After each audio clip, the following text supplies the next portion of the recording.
Le séminaire d'aujourd'hui, c'est à la fois une présentation de My Web Intelligence comme outil, mais c'est aussi sur une réflexion sur l'étape première de l'accès à la donnée.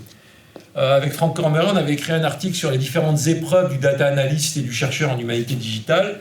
Et la première épreuve, le premier enjeu aujourd'hui, c'est l'accès aux bases de données, l'accès à la donnée, pour pouvoir constituer son propre corpus et son propre set de données.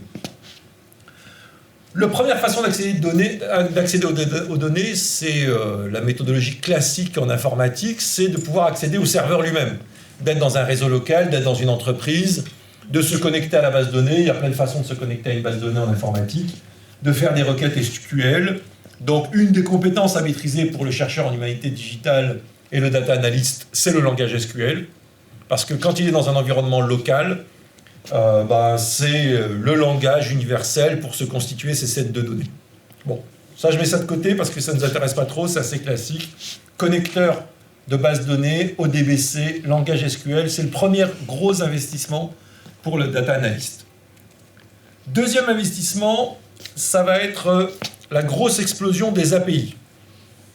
Quand je n'accède pas à mon serveur, je ne peux pas accéder à mon serveur de données, en fait, je découvre que beaucoup de serveurs de données offrent une porte publique pour accéder à ces données. Cette porte publique s'appelle un API.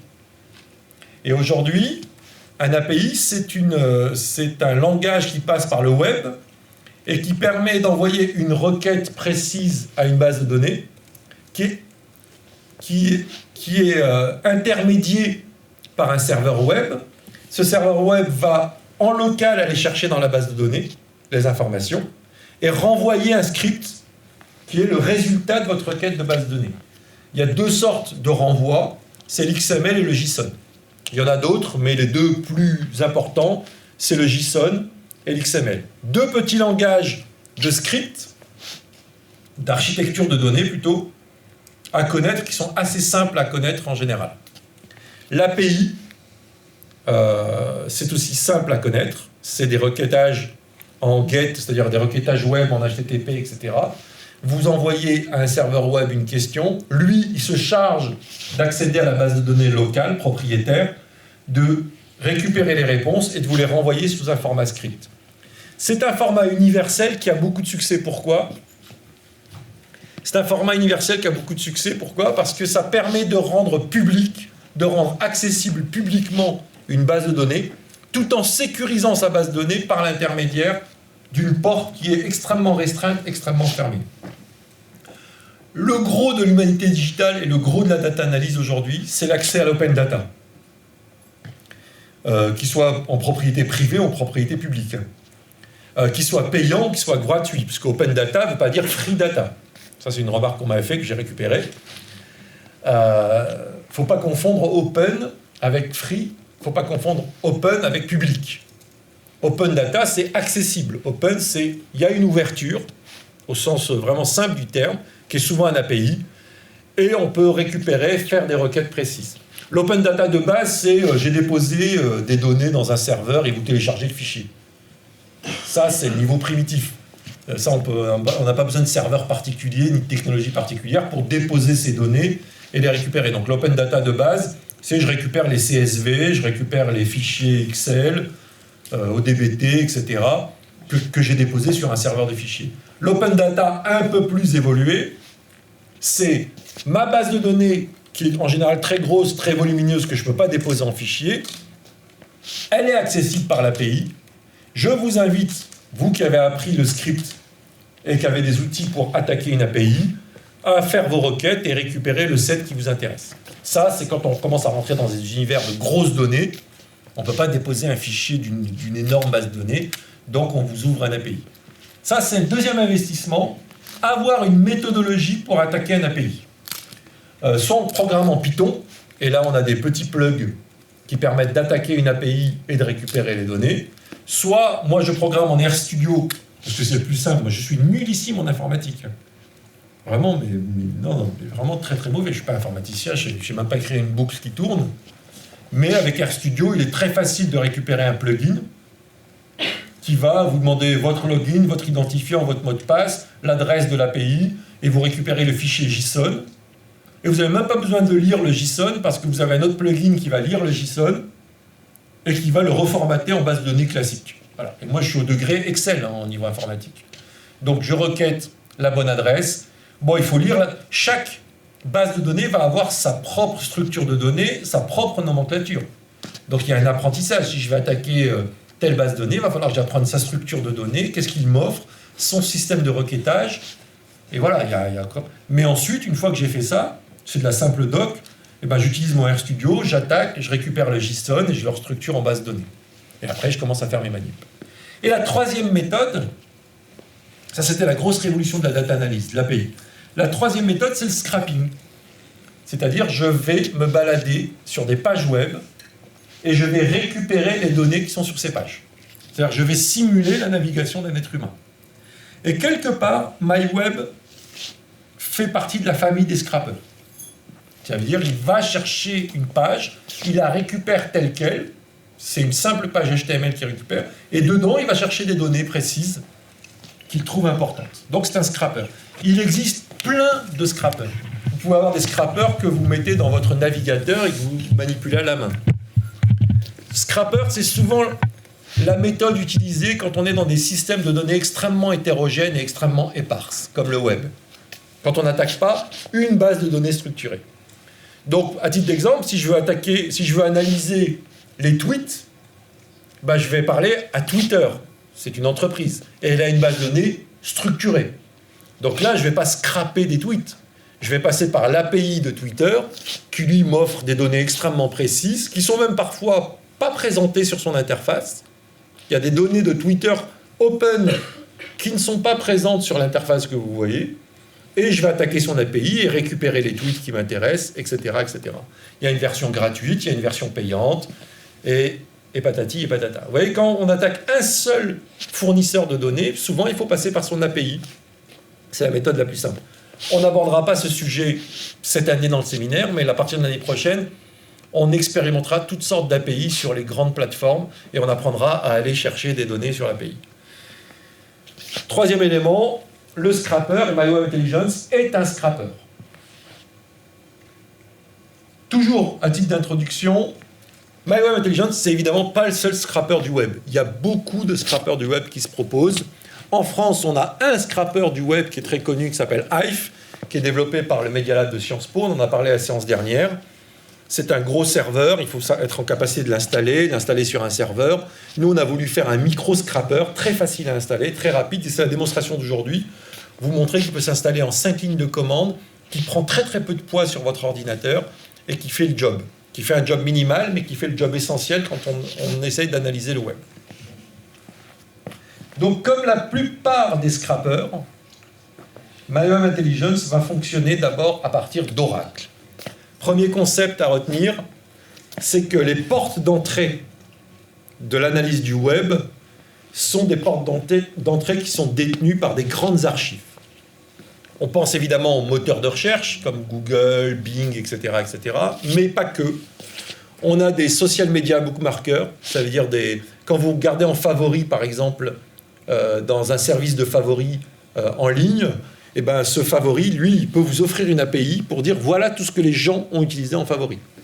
Vous avez des moteurs type BuzzSumo, qui ont des rationalités particulières. BuzzSumo, il va vous dire voilà le web tel qu'il est partagé sur Facebook. Donc, chaque oracle a sa propre rationalité pour constituer l'archive du web, et il a en plus sa propre rationalité pour vous présenter un échantillon de son archive. Parce qu'évidemment, aucun oracle ne vous donnera une archive de web complète. Donc le premier travail, ça va être de constituer ces portes d'entrée.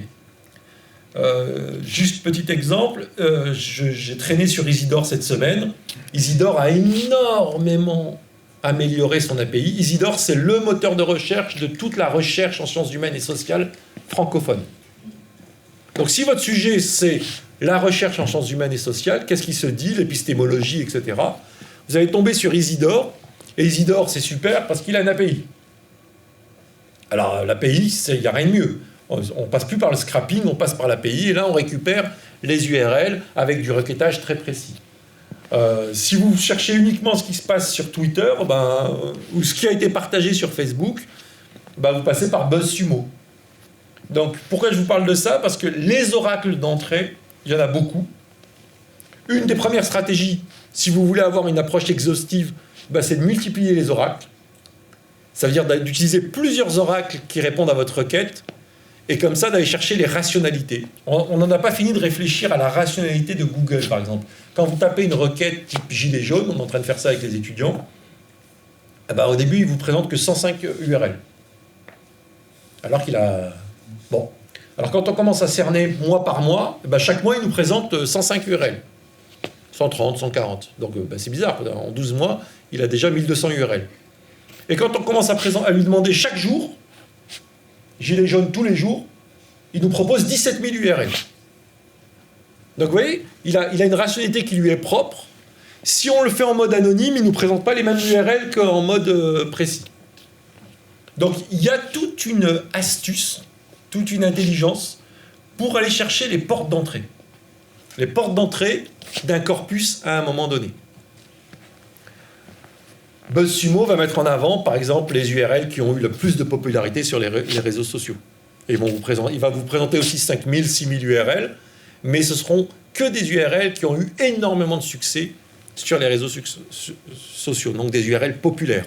Donc si votre travail, c'est un travail underground sur des communautés très précises, etc., ces moteurs de recherche ne vous serviront pas à grand-chose.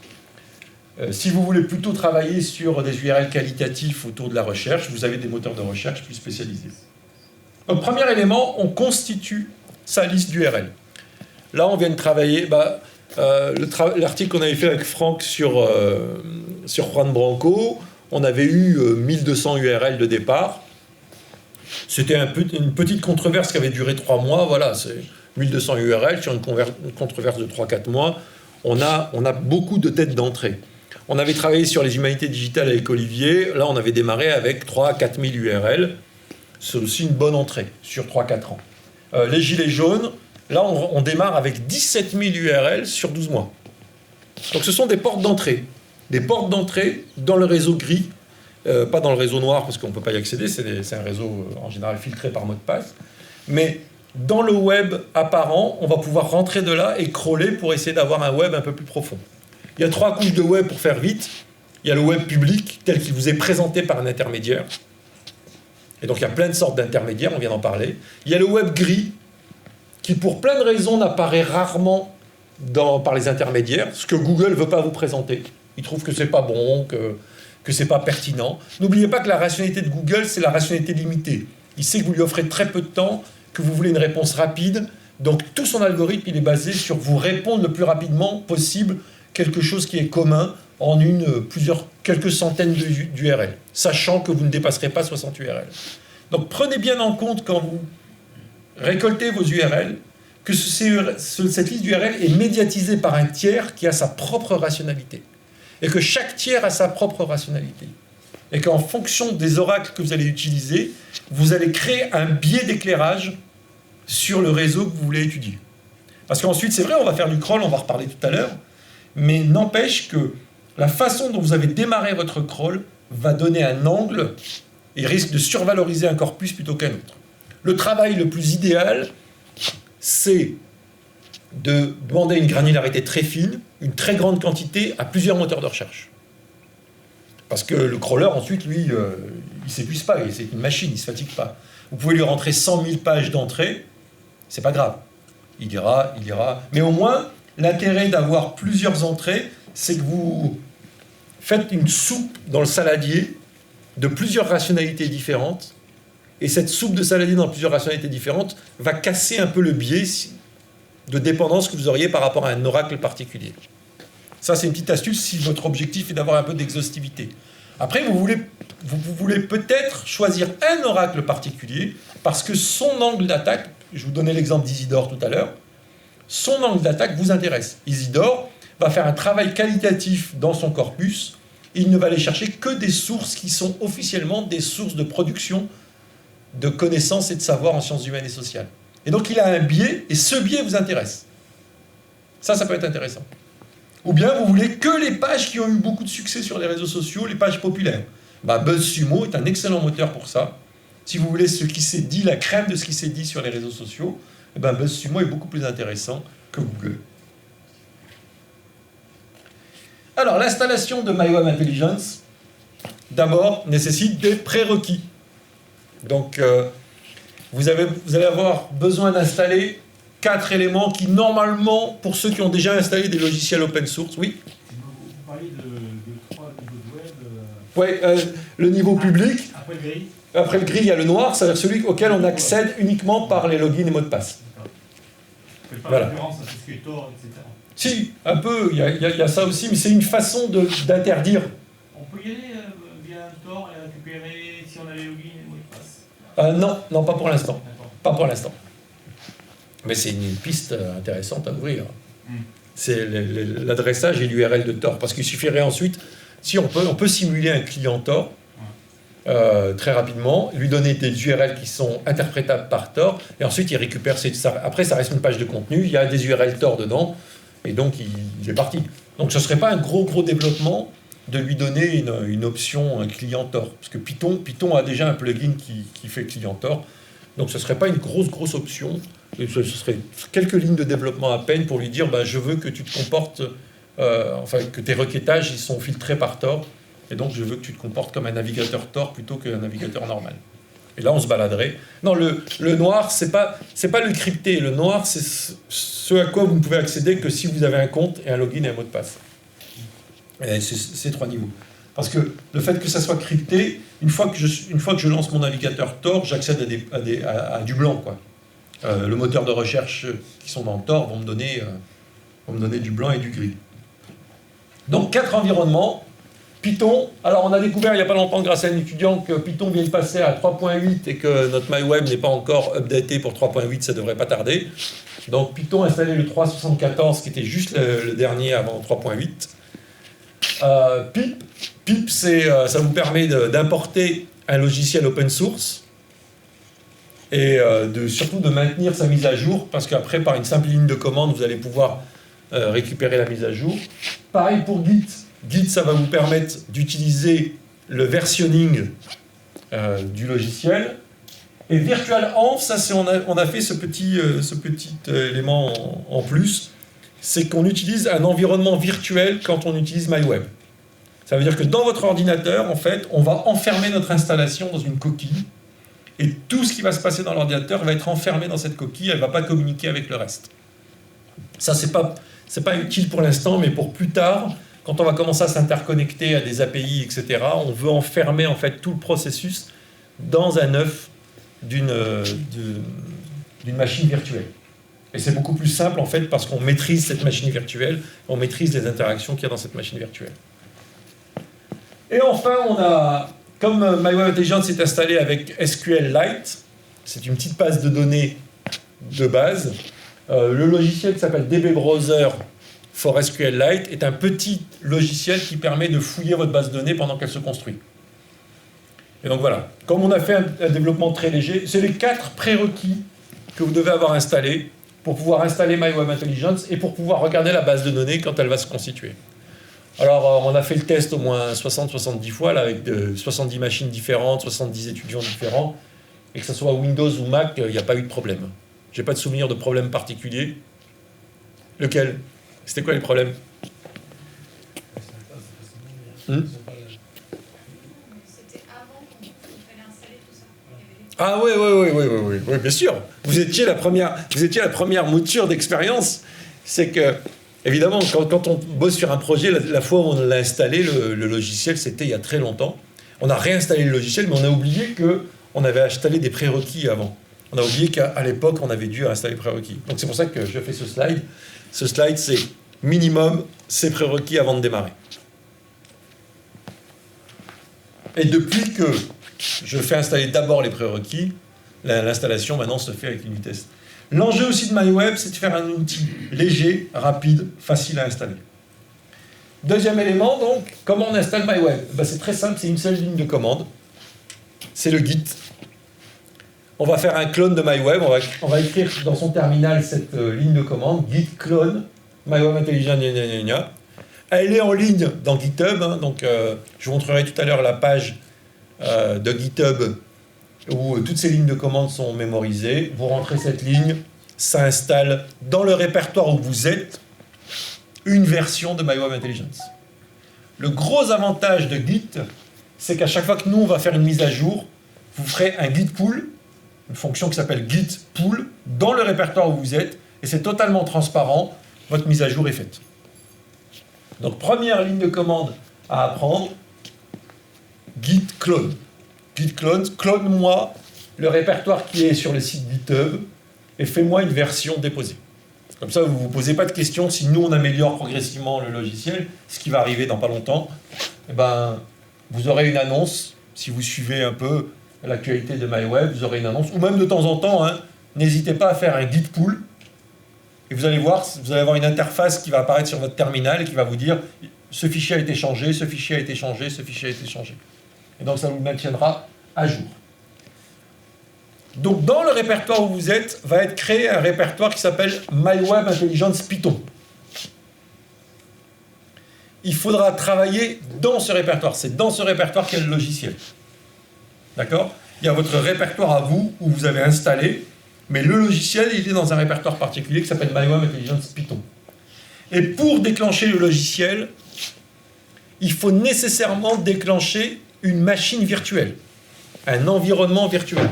Et donc, il y a la commande que je vous montre là, qui, une fois que vous avez installé VirtualVenv, vous devez installer une machine virtuelle sur votre répertoire.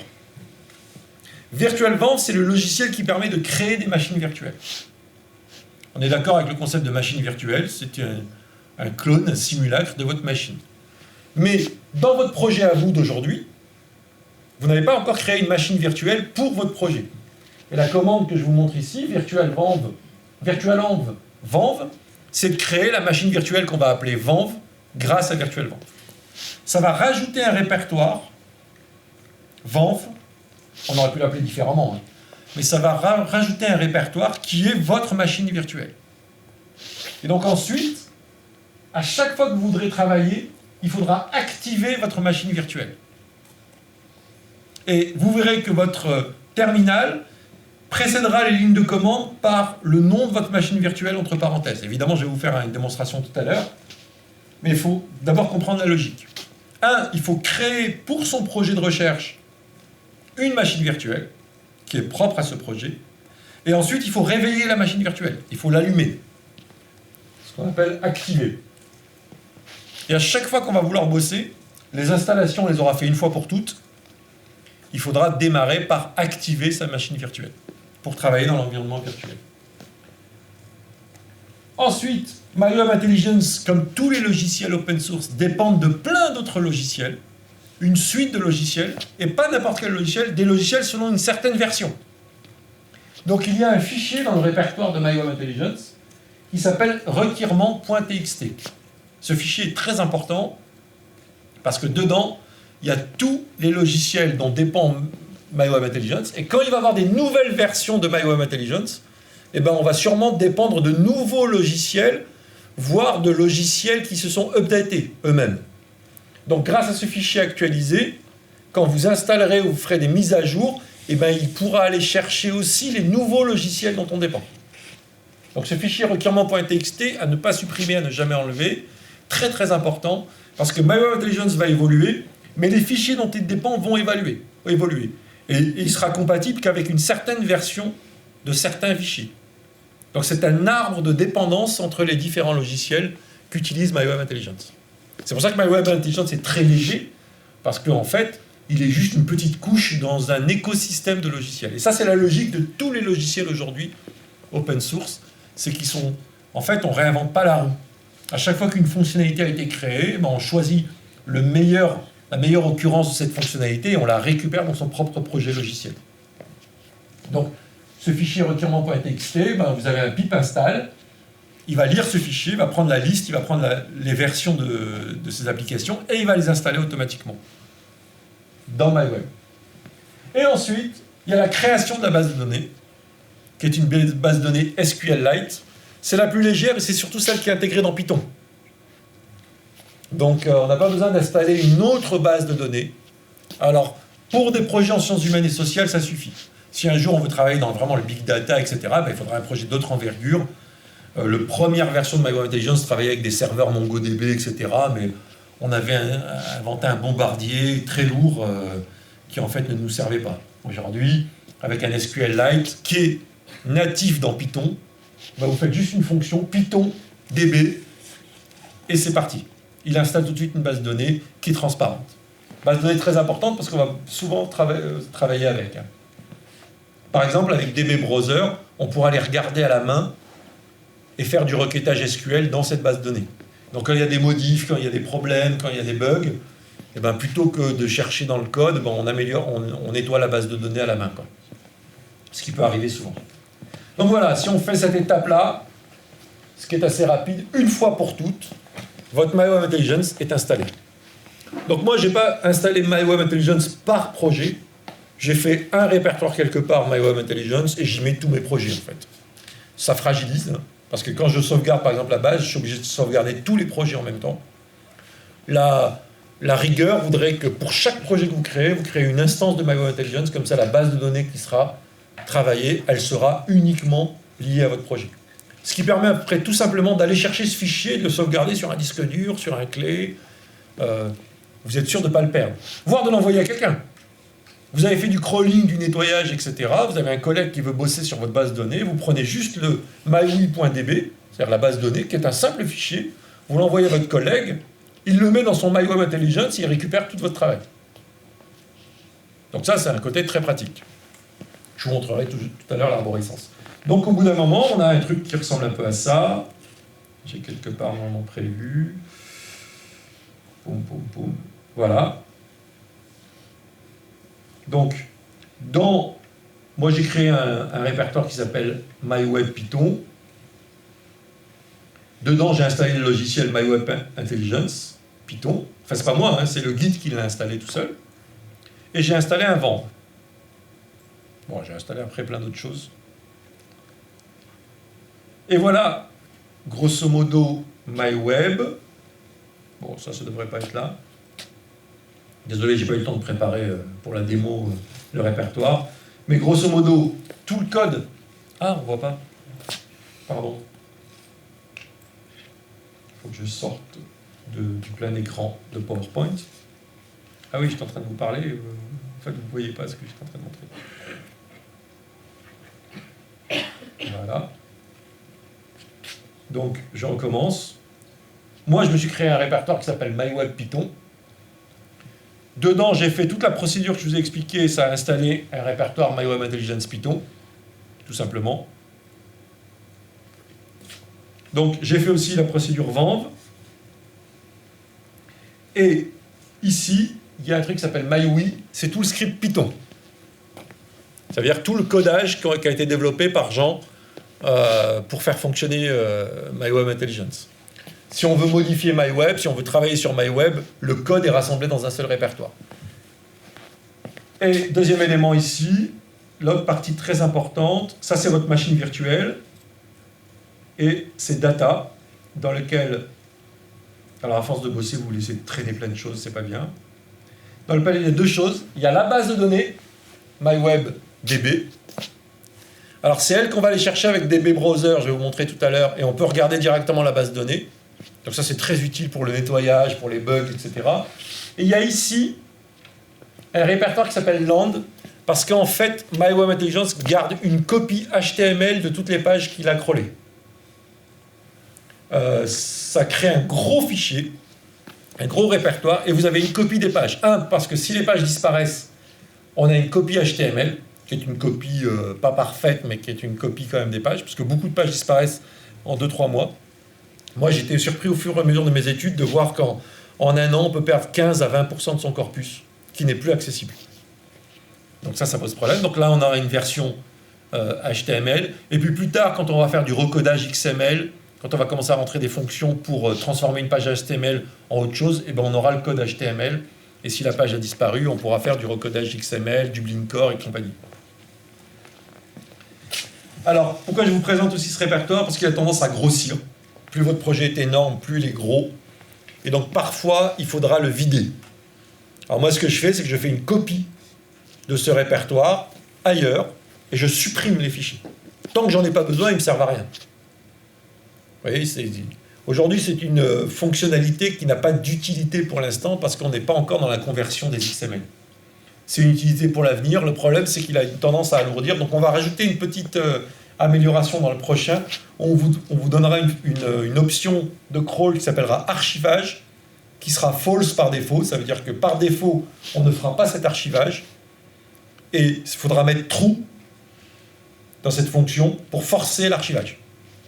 Par défaut, on ne fera pas l'archivage, mais ça, vous serez prévenu, et on forcera l'archivage. Parce que s'il n'y a pas de raison d'étudier le HTML à proprement parler, ce qui est le cas dans 80% des cas en sciences humaines, on ne travaille pas sur le HTML, on travaille sur le contenu. Bon, alors ça ne sert à rien d'archiver et d'alourdir son disque dur. Après, rien ne vous empêche de mettre true à chaque fois et d'installer l'archivage. Ça vous paraît clair pour l'instant ? On arrive à un stade à un moment, donc je vais vous montrer comment ça fonctionne sur le terminal. Donc là, vous avez, je suis dans mon répertoire de logiciels et vous repérez le petit vanv qui dit que je suis dans une machine virtuelle. Et c'est comme ça que vous savez que vous êtes en train de bosser sur une machine virtuelle. Là, par exemple, je viens de faire une fonction où j'ai rajouté 16 726 URL au projet Gilets jaunes. Parce qu'on va faire une cartographie des Gilets jaunes sur l'année pour son anniversaire. Et donc, en entrée, on a 16 000. Il faut imaginer que c'est exponentiel. Ça veut dire qu'on va peut-être avoir 150 000 ou 180 000 pages traitables pour travailler sur un énorme corpus pour faire la cartographie des acteurs du Gilet jaune. Ça va être un beau corpus comme on les aime. Donc, tant que vous n'êtes pas comme ça, dans votre répertoire MyWebIntelligence Python Vanv, c'est qu'il s'est passé quelque chose qui ne marche pas. Et donc, vous ne pouvez pas lancer les lignes de commande. Si vous me suivez pas à pas, et je voulais vous montrer aussi la page GitHub de MyWeb, qui est là. Si vous allez sur GitHub, alors je ne présente pas GitHub, hein, c'est la plateforme qui recueille tous les logiciels open source. Vous allez taper MyWebIntelligence, il y a deux répertoires, il y a l'ancien MyWebIntelligence, qui a été développé en Node.js, MongoDB, enfin blablabla. Et il y a une version MyWebIntelligence Python qui est ici. Et c'est ici qu'on retrouve l'adresse en fait, du Git. Et là-dedans, dans la première page d'accueil, qui est le README de base, vous avez un rappel de toutes les commandes qui vous permettent de les copier-coller et de ne pas faire de faute. C'est ce que j'utilise en permanence. Moi, c'est... j'apprends pas la ligne de commande. Hein. Je la copie-colle et je la fais fonctionner. Je suis l'utilisateur idéal, parce qu'en informatique, je suis une buse. Donc si ça marche pour moi, ça marche pour tout le monde dans le monde. L'installation est faite. Est-ce qu'il y a des questions? Ça vous paraît clair? Alors, en effet, la première fois qu'on l'a installé avec un premier groupe, j'avais complètement oublié les prérequis parce que je n'avais pas réinstallé moi-même MyWebIntelligence depuis des années. Et puis quand je l'ai réinstallé, ça marchait tout le temps parce qu'en fait j'avais oublié que mon ordinateur avait déjà tous les prérequis. Donc j'ai rajouté la fonctionnalité prérequis qui fait que normalement une fois que vous avez les prérequis qui se sont bien installés, l'installation se fait en moins de 5 minutes. Vraiment moins de 5 minutes. Ok. Donc première étape du projet, créer son land. On l'a appelé ça un land, un territoire numérique. Et en fait, c'est créer un projet. Première étape de création du projet, créer son land. Donc on est bien dans le Vanv. On pense bien à retourner dans son répertoire de travail du logiciel, MyWebIntelligence Python, à se retrouver dedans et à activer son Vanv. Et donc on va se retrouver avec cette petite parenthèse, Vanv parenthèse, et le répertoire MyWebIntelligence Python. C'est la base pour démarrer. Premier élément, on va créer le land, c'est-à-dire créer le projet. Il faut lire ces commandes une fois pour toutes comme une hiérarchie, comme une arborescence d'arbres. Je dis ça, je sais que si les informaticiens nous regardent derrière l'écran, ils doivent se moquer, mais on est vraiment, l'idée c'est vraiment qu'on n'a pas besoin d'être informaticien pour utiliser ce logiciel. Python, ça veut dire que j'appelle l'interpréteur Python parce que ce sont des codes en Python. MyWe, c'est le fichier d'entrée du logiciel, c'est lui qui va redistribuer tous les ordres, en fait. Il y a dans le répertoire MyWe un fichier qui s'appelle mywe.python.py, et c'est le distributeur d'ordres. Il reçoit les ordres et il les redistribue à des fichiers particuliers. Les ordres viennent après. Donc Python MyWe, vous l'aurez dans toutes les commandes. À prendre par cœur une fois pour toutes, Python myweb.py, c'est rentrer, parler, discuter avec MyWebIntelligence. Mais après, il faut lui donner des ordres. Donc, c'est comme un menu, il y a une arborescence. Dans le menu land, j'utilise la fonction create. Et d'ailleurs, si vous allez chercher, vous trouverez un fichier qui s'appelle land.py qui rassemble toutes les fonctions create. Et donc, les petits tirets, ce sont des options. Donc, ici, par exemple, land create, name, donc quel est le nom du projet sur lequel vous travaillez, desk, quelle est la description de ce projet. Ça sert de mémo, ça vous permet de créer un projet et de rentrer deux références. Alors, le name est très important parce qu'on ne va pas cesser d'appeler son projet par son nom. Petite astuce, j'utilise jamais de nom avec des espaces, avec des accents, et j'essaie d'être à moins de 8 lettres. Ce sont des noms techniques. Ça vous sert, vous, à appeler et à différencier vos projets. Ce n'est pas fait pour être visible. Donc, dans le name, vous embêtez pas, écrivez 8 lettres, qu'elles soient claires pour vous, sans accent, sans espace. Si vous voulez créer de l'espace, préférez les underscores. Parce que comme vous allez le taper souvent, je vous invite vraiment, même si vous êtes capable de mettre 3 lettres et que c'est clair pour vous, mettez 3 lettres. Deuxième élément important, vous allez rajouter dans votre projet, donc on est toujours dans land, fonction alterne. Donc il faut lui préciser dans quel projet. Donc land name, c'est le nom de projet que vous venez de donner juste avant. Un dictionnaire, un ensemble de mots. Ce dictionnaire va lui permettre d'évaluer les pages et leur pertinence. Alors aujourd'hui, l'algorithme de pertinence, il est d'une bêtise et il est minimal, mais il fait son boulot. Plus on va crawler, plus on va ramener du bruit. Et le bruit, c'est 95% des pages qu'on va crawler. Donc on va lui donner des mots qui permettent de discriminer, de dire que l'individu page que je cherche, il doit avoir un minimum ces mots à l'intérieur du corpus, à l'intérieur du texte. Donc il faut faire attention, par exemple, on a discuté avec Fabien, qui fait sa thèse sur l'Anthropocène, et en fonction des mots qu'on va mettre et des mots qu'on ne va pas mettre, on va induire MyWeb à refuser une page ou à en accepter une. Et à survaloriser une page ou à sous-valoriser une page. Donc faites attention à votre dictionnaire. L'idéal, c'est d'avoir des mots extrêmement discriminants. Gilet jaune. La page parle de gilet jaune ou parle pas de gilet jaune. Voilà. Ça, c'est un élément important. C'est facile. On a travaillé sur Juan Branco. On avait mis Juan Branco crépuscule, Branco, Juan. Parce que certains l'appellent par son prénom. Donc il y a des pages où c'était Juan crépuscule. Donc on a mis Juan Branco, on a mis Juan, on a mis Branco et on a mis crépuscule. Voilà. Et comme ça, quand MyWeb va commencer à crawler, la courbe exponentielle va arriver. Première vague, il va voir arriver des pages. Il va chercher les mots dans le texte parce qu'il va supprimer toute la page, il va récupérer le contenu principal. Et dans ce contenu principal, il va chercher le nombre de fois qu'il y a ces mots. Et très bêtement, à chaque fois qu'il va rencontrer un des mots, il va rajouter un point. Et il y aura un indicateur qui s'appelle relevance, qui va vous dire « j'ai trouvé autant de fois tous ces mots ». On va améliorer ça. Pour l'instant, ça sert et ça marche bien. Parce qu'en général, une page qui a moins de 3 points en relevance, c'est une page qui a du bruit. Donc ça permet de supprimer très vite 90% des pages qui ont été crawlées. Alors pas toujours. Parce que si vous avez fait une recherche extensive, je l'ai fait il n'y a pas longtemps, ce qui peut m'intéresser, c'est les pages qui ne parlent pas de mon sujet, mais qui ont été citées par les pages de mon sujet. Et donc là, je fais un travail avec relevance 0. Mais là, à la main, il y a un gros nettoyage, parce qu'il y a vraiment des pages qui n'ont strictement rien à voir avec la controverse. Est-ce qu'on peut relier ça au principe du UTF-IDF, là, le nombre de fois où le terme est retrouvé par rapport au corpus précédent ou... Ouais. Ça, c'est déjà des algorithmes un peu plus avancés, parce que ça fait des arbres de mots. S'il y a gilet jaune, plus éventuellement... Ouais, les n-grammes, tout ce qui est n-grammes, c'est-à-dire association de mots. Ouais, mais ça, c'est le développement futur. D'accord. Ce qu'on voudrait, c'est qu'à un moment, on voudrait même que le corpus, que votre dictionnaire soit dynamique. Ça veut dire qu'on analyse votre texte. Qu'il apprenne voilà. Au fur et à mesure du crawl, il va trouver gilet jaune associé à quelque chose. Et il va trouver que cette association a une probabilité très élevée et il va vous le proposer en dictionnaire. Et on pourra même imaginer un système automatique dans lequel on va dire « nourris ton dictionnaire tout seul ».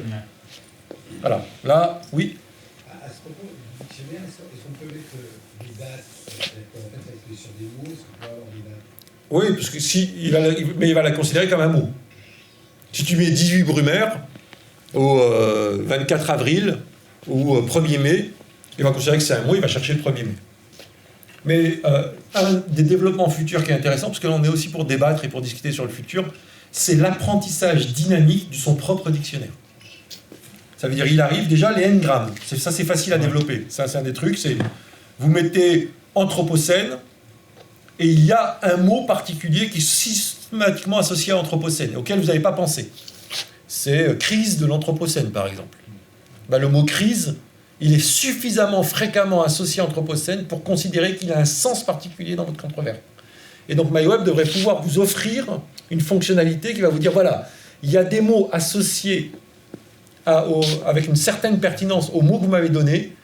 Est-ce que vous voudriez les rajouter au dictionnaire pour m'aider à noter les pages? Et donc, il y a un concept qui vous a échappé qui s'appelle crise structurale de l'Anthropocène. Et il vous a échappé, il va vous dire, attention, Anthropocène, moi je vois souvent le trinème crise structurale Anthropocène. Est-ce que crise structurale, ça vous intéresse comme dictionnaire? Donc ça, c'est la première étape. Et après, il y a une autre étape un peu plus élevée. Là, je rêve un peu. C'est de carrément faire un diagramme, une cartographie des mots par leur co-occurrence et de créer des clusters de mots. Et là, il analysera le sens quasiment en temps réel, enfin la structure sémantique en temps réel, et il pourra noter les pages selon leur appartenance à ce cluster. C'est ce que fait Google. Ouais, c'est ce que fait Google. Ça veut dire qu'en fait, il va nettoyer les pages, il va trouver les mots les plus pertinents, il va voir leur co-occurrence, il va faire une cartographie. Quand il a cette cartographie du mot, il va détecter les clusters, c'est-à-dire les proximités de mots les uns avec les autres. Il aura donc un dictionnaire conceptuel. Il va dire, vous voyez, cette famille de mots, elles sont toujours ensemble, et elles sont suffisamment ensemble pour créer un concept à part entière, enfin un concept au sens sémantique. Et donc, quand je vais voir une page arriver, je vais prédire sa proximité au réseau global ou à ce concept particulier. Et il se peut même que des pages qui n'ont pas les mots que vous m'avez donnés ont une proximité avec le dictionnaire global que je me suis constitué. Et donc là, ça nous ouvrirait à l'analogie.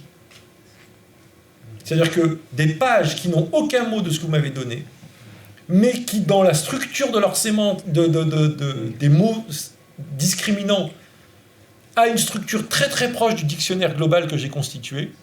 Et donc je considère qu'ils ont une probabilité d'appartenir à tel concept, alors qu'ils n'ont aucun mot que vous m'avez donné. C'est bien entre les lignes, c'est les métamots. Voilà, c'est l'analogie.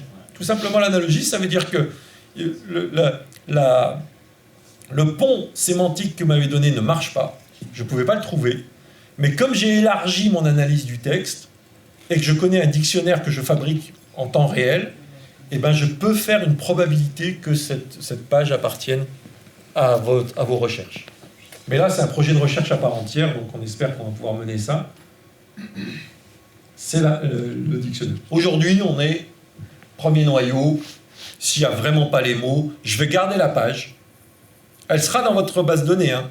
Vous taperez relevance 0, il va vous donner toutes les pages. Mais par contre, je ne crawlerai pas plus loin cette page. Je n'irai pas chercher les liens de cette page. Je considère que c'est un cul-de-sac. Donc je vais arriver à cette page, je vais la récupérer, elle peut vous servir, mais la page de cette page, exemple, débat des gilets jaunes, on renvoie sur la Constitution française dans les J-France. Il n'y a pas une fois le mot gilet jaune. C'est important de savoir qu'on a cité la Constitution française. Mais elle-même renvoie à toute une série de pages. Là, on s'éloigne beaucoup de la controverse sur les gilets jaunes. Donc, MyWeb va considérer que c'est un cul-de-sac et qu'il ne va plus aller chercher au-delà de ce cul-de-sac. Il va garder ce chemin, la page de ce chemin, mais il n'ira pas chercher. Par contre, tant qu'il va trouver une page qui pointe vers une page qui parle de votre dictionnaire, qui parle gilet jaune, eh bien, il ira chercher la page de la page de la page de la page jusqu'à arriver à cul-de-sac. Ce qui fait qu'à terme, le crawler s'arrête. Il s'arrête quand il ne trouve plus de pages qui ont les mots de votre dictionnaire.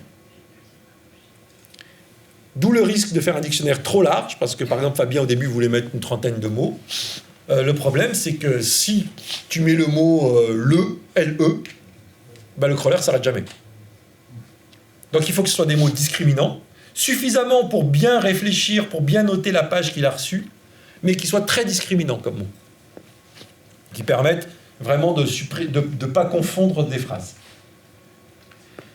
Et ensuite, donc une fois qu'on a nourri ce dictionnaire, il y a une bonne petite réflexion sur ce dictionnaire. Hein. C'est pour ça que pour l'instant, moi je travaille avec des sujets très simples, du type vraiment très gilet jaune, c'est assez simple.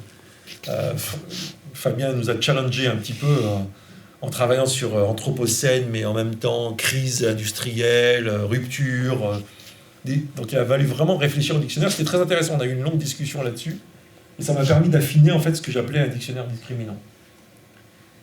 Quatrième étape, on va rajouter les points d'entrée.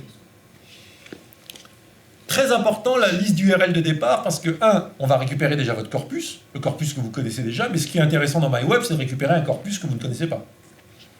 Donc, plus est gros le corpus de départ, plus vous avez déjà pré-mâché le travail pour MyWeb, bravo, et plus votre corpus va grossir.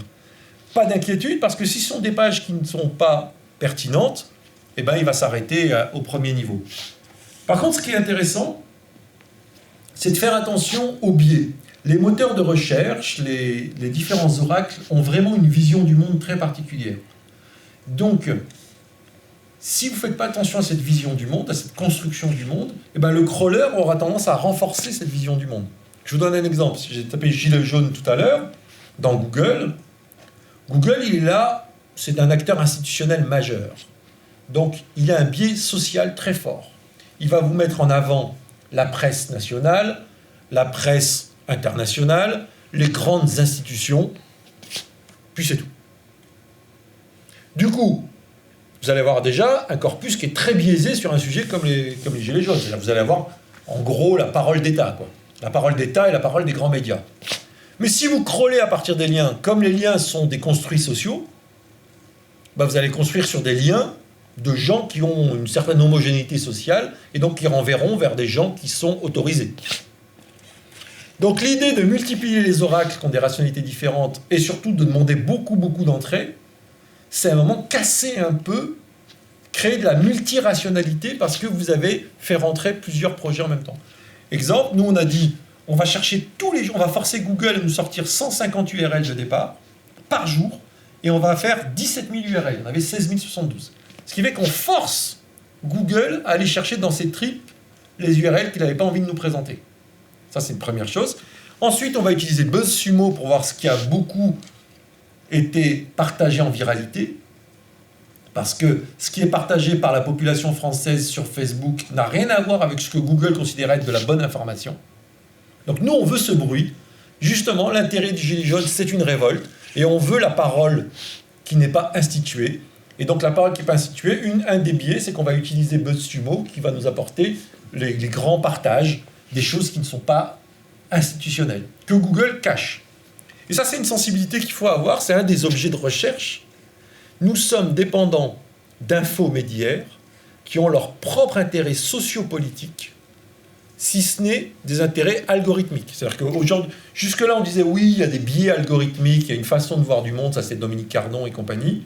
Non, aujourd'hui, il y a des rapports de force entre État et infomédiaires, entre État et réseaux sociaux, entre gouvernants et réseaux sociaux, qui fait qu'au bout d'un moment, les moteurs de recherche vont être présentables. Et moi j'ai vu, ça fait 5-6 ans que je fais du crawling, j'ai vu comment Google ces derniers temps, alors je ne peux pas le démontrer aujourd'hui, mais on constate assez facilement, si vous tapez gilet jaune, Emmanuel Macron, vous allez voir des informations qui sentent l'ancien monde.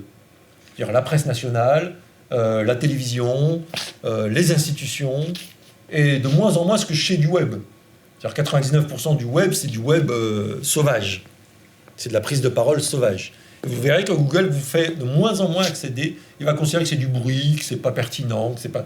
Lui, il cherche une autorité. Il cherche une parole d'autorité. Pour lui, vous êtes un usager qui avait 10 minutes pour vous répondre à la question. Il ne va pas vous embêter avec des gens qui disent n'importe quoi. Donc pour un chercheur en sciences sociales, ça pose problème. Pour quelqu'un qui cherche dans des micro-communautés, même en marketing, hein, si ce qui vous intéresse, c'est des micro-communautés données, si elles parlent dans des sites pas très intéressants, Google fera sauter. Les forums, il fait sauter. Toutes les discussions sur les forums, il fait sauter. Il faut le forcer pour vous faire sortir les forums. Et ensuite, quelques options pour supprimer, pour en savoir. Landlist, par exemple, ça vous donne la liste de tous les projets, etc. Quand vous parlez de forcer, justement, il n'y a pas un problème par rapport à tout ce qui est blacklistage de l'adresse IP qui requête, ou vous passez par des proxys? Non, parce que, en fait, comme on va les chercher à la main, nous, au début, on avait développé un connecteur qui allait directement dans Google et qui récupérait les URL. Sauf qu'on se faisait bloquer tout de suite. C'est ça. C'est-à-dire qu'au bout d'un moment, on lui demandait trop de requêtes et il nous bloquait. Donc c'était insolvable, et puis inutilement insolvable. Donc on le fait à la main. Et au bout d'un moment, vous allez voir, il va vous faire apparaître un « Je ne suis pas un robot ». Ouais, c'est ça. Vous allez cliquer, et puis après, il va vous vouloir que vous cochiez sur des photos. Bon, c'est une épreuve, hein, c'est un truc à faire, mais bon, c'est maximum une demi-journée dans votre projet de recherche, c'est pas grand-chose, et vous allez lui chercher. Là, on était une dizaine d'étudiants, et on s'est chacun pris un mois, et on a chacun travaillé sur notre truc, et on a fait 16 000 entrées. 16 000 entrées, je suis impatient de voir, mais je pense qu'on va atteindre un niveau de granularité qui est extrêmement fine, parce que 16 000, ça va faire 250 000 pages à peu près. Donc 250 000 prises de parole en un an, on va atteindre un niveau de granularité très très fin. Voire même d'ennui, parce qu'au bout d'un moment, on va vraiment trouver des paroles qui n'ont strictement, mais vraiment strictement aucun intérêt. Et puis on peut supprimer delete, on peut supprimer le projet. Est-ce que ça vous paraît clair pour l'instant? Donc tous les éléments, l'élément le plus important, c'est le dictionnaire et la façon de faire rentrer les URL au départ. Ça crée des biais, il faut être conscient de ces biais. Ensuite, le crawl lui-même. Alors le crawl, il a plusieurs options. Donc on retrouve un Python, MyWe, land, crawl, votre projet, land name, et il y a deux options. Premièrement, comme ce n'est pas un serveur, c'est un logiciel client, il occupe votre ordinateur. Donc on lui a mis une limite. Vous lui donnez un chiffre et il va crawler uniquement ce chiffre. Pas plus d'options. On voulait mettre plus d'options, mais ça ne sert à rien. En fait, ce qu'il va faire, c'est que lui, dans votre base de données, il a une pile à faire qui est rentrée. Vous lui avez rentré 16 000. Si je lui dis crawl 1000 URL, il prend les 1000 qui ne sont pas encore crawlés, il les 1000. Il les crawl. 2000, il crawl. 3000, il crawl. Et puis quand il aura fini le niveau 0, il aura stocké des URL du niveau 1, c'est-à-dire celui qu'il a découvert lui-même, et une fois qu'il a fini 0, il rattaque les 1, les 2, les 3. Et à chaque fois que vous lui donnez 3000, 5000, il va au boulot. Il regarde ce qui lui reste à crawler, et il crawl. Moi, le soir, par exemple, j'ai un desktop, j'ai un ordinateur physique dans lequel il y a MyWeb. Le soir, avant de m'aller coucher, je lui en donne 30 000 à faire. Il est fait. Je me réveille le matin, en général, il les a fait. Mais je ne me pose pas de questions. Il va faire d'abord tous les zéros, parce qu'il considère que si vous lui avez donné, c'était le plus important pour vous. Il va découvrir les 1. Il va faire tous les 1. Là, il va passer facilement à 150 000 URL à gérer. Quand il aura fini l'URL 1, il passera au 2. Et si vous êtes pugnace, un jour, il ne trouvera plus rien. Il aura épuisé le corpus. Il tourne en boucle comme ça, et puis il s'enfonce. Mais plus il s'enfonce, plus la quantité de travail est énorme. Juste avec cette fonction crawl. Tout simple. C'est la méthode la plus simple qu'on ait trouvée pour pas que vous commenciez à vous battre avec des paramètres et créer des biais. Et deuxième élément, il y a une option HTTP qui est très importante parce que les serveurs ne sont pas toujours disponibles. Vous avez demandé une page, et ce jour-là, pas de bol, à cette minute-là, à cette seconde-là, cette page ne vous a pas répondu. Ou votre web a cassé, ou votre connexion était défectueuse, ou il y a eu... Et donc vous allez avoir des 402, des 403, des 405, c'est-à-dire des messages d'erreur. Le serveur vous a envoyé un message d'erreur. Parfois, MyWeb lui-même va se planter. Il va vous mettre un 000. 000, c'est une erreur de notre part. C'est MyWeb qui s'est planté. Il sait qu'il s'est planté. Il a fait une erreur. Et au lieu de vous donner une gestion des erreurs, on a créé un 000 en disant cette page, il y a eu une erreur. Du coup, vous pouvez lancer des crawls spécifiques par faute. Vous pouvez faire un crawl HTTP 404. Toutes les pages qui n'étaient pas disponibles, essayez de les recrawler. Demain, après-demain, plusieurs jours. Le crawl minimum qu'il faut faire, c'est le crawl 000, c'est-à-dire que c'est une faute de notre part. HTTP égale 000. Et vous récupérez toutes les erreurs qu'on a faites. Et ensuite, 404 c'est plus célèbre, 500 c'est plus célèbre, etc. etc. Donc, les HTTP statuts, c'est pas nous qui les avons inventés, hein, c'est le langage que deux machines échange quand on demande du web. La machine à qui vous avez demandé une page vous renvoie la page ou vous renvoie un message d'erreur avec un code. Ce code est enregistré et ça vous permet de repasser. Par exemple, Fabien, on a découvert un bug. Il avait constitué une base de données de 70 000, 80 000, je ne sais plus combien, URL, et on a découvert qu'en fait, à cause d'un bug dans Windows, etc., il avait beaucoup de 00. MyWeb s'était planté. Fort heureusement, il ne va pas tout recommencer. Il va juste faire le crawl HTTP 00 et il va aller chercher celles qu'on buguait et il va les relancer. MyWeb Intelligence sépare la page web du domaine, l'éditeur. Donc il y a deux tables dans la base de données. La base des expressions, qu'on appelait expressions, je vous montrerai tout à l'heure. Je fais tout l'exposé et puis après je ferai la manip d'un seul coup. La page expression, page par page. Il extrait le nom de domaine et il fait une page nom de domaine, parce qu'on va vouloir tirer des informations au niveau du nom de domaine. Et donc il existe un crawl domaine crawl, qui lui va prendre le site racine, la page racine, et va récupérer les données sur la page racine, pour qualifier le domaine. Comme ça, on va extraire des informations sur le domaine qui a soutenu une page. On a extrait les informations d'une page, mais ce qui nous intéresse, c'est que cette page est hébergée par un site web, et on aimerait avoir des informations sur ce site web. Donc on les récupère grâce à cette fonction qui s'appelle domain crawl. D'accord? Comme ça, quand on fera une analyse, on fera des analyses au niveau du domaine, et on fera des analyses au niveau de la page. C'est pas la même chose que de faire une recherche sur les expressions que sur ceux qui soutiennent cette expression, c'est-à-dire le centre éditorial. Alors faites attention avec cette notion de centre éditorial, parce qu'il y a une troisième notion qui est intéressante dans MyWeb Intelligence, c'est les heuristiques. Il existe beaucoup de fermes de contenu sur le web, ce qu'on appelle les fermes de contenu. Par exemple, Facebook, c'est une ferme de contenu. Si je récupère ce qui a été dit sur une page Facebook, il va me dire, très bêtement, très naïvement, il va me dire, c'est Facebook qui l'a dit. Le domaine, c'est facebook.com. Mais nous, ça ne nous intéresse pas. En fait, on sait que ce n'est pas Facebook, c'est un groupe de Facebook. Et donc, l'adresse, c'est facebook.com/groupe/ le nom du groupe. C'est lui le domaine. Parce que Facebook est une ferme de contenu, c'est-à-dire qu'il ne produit pas des choses, il permet à des gens de créer un sous-ensemble pour produire du contenu. Et donc, il faut que MyWeb soit capable de découper les noms de domaine pour vous dire, en fait, ça, c'est un site particulier. Donc, si je veux savoir quels sont les groupes Facebook qui ont parlé de ça, MyWeb va récupérer la page, il va dire c'est Facebook, il va aller lire un fichier qui s'appelle heuristique, et il va dire est-ce que Facebook c'était une ferme de contenu? Il va trouver Facebook, et il va dire attention, si c'est Facebook, regarde ce qu'il y a après, si c'est le mot groupe, alors il faut que tu découpes là-dessus. Et il va découper particulièrement le nom de domaine pour que quand vous ferez des cartographies, des analyses de domaine, ça ne sera pas facebook.com, ça sera facebook.com/groupe/ le nom du groupe. Et donc à chaque fois que vous allez découvrir des fermes de contenu, on va ajouter une ligne d'heuristique qui permettra de découper le nom de domaine selon sa pertinence éditoriale et non pas selon sa pertinence informatique. Vous avez suivi? C'est un peu confus peut-être? On a une difficulté, c'est YouTube, qui ne donne pas le centre éditorial, c'est-à-dire la channel YouTube, dans son URL. Donc là, c'est Watch. Ouais, c'est Watch machin.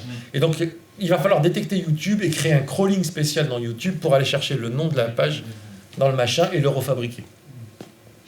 Donc aujourd'hui, gros défaut, surtout dans Gilets jaunes, c'est que si vous faites une cartographie de site, YouTube va apparaître comme ça.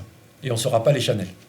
Donc ça nous demande un petit codage, parce que YouTube aujourd'hui joue un tel rôle d'influence qu'on a besoin d'un petit codage très particulier pour découper. Alors, il y a une petite astuce, c'est qu'en fait, il y a un crawler YouTube fait par un de nos collègues qui s'appelle Bernard Rieder, et, qui est à Amsterdam, et qui a inventé un crawler YouTube.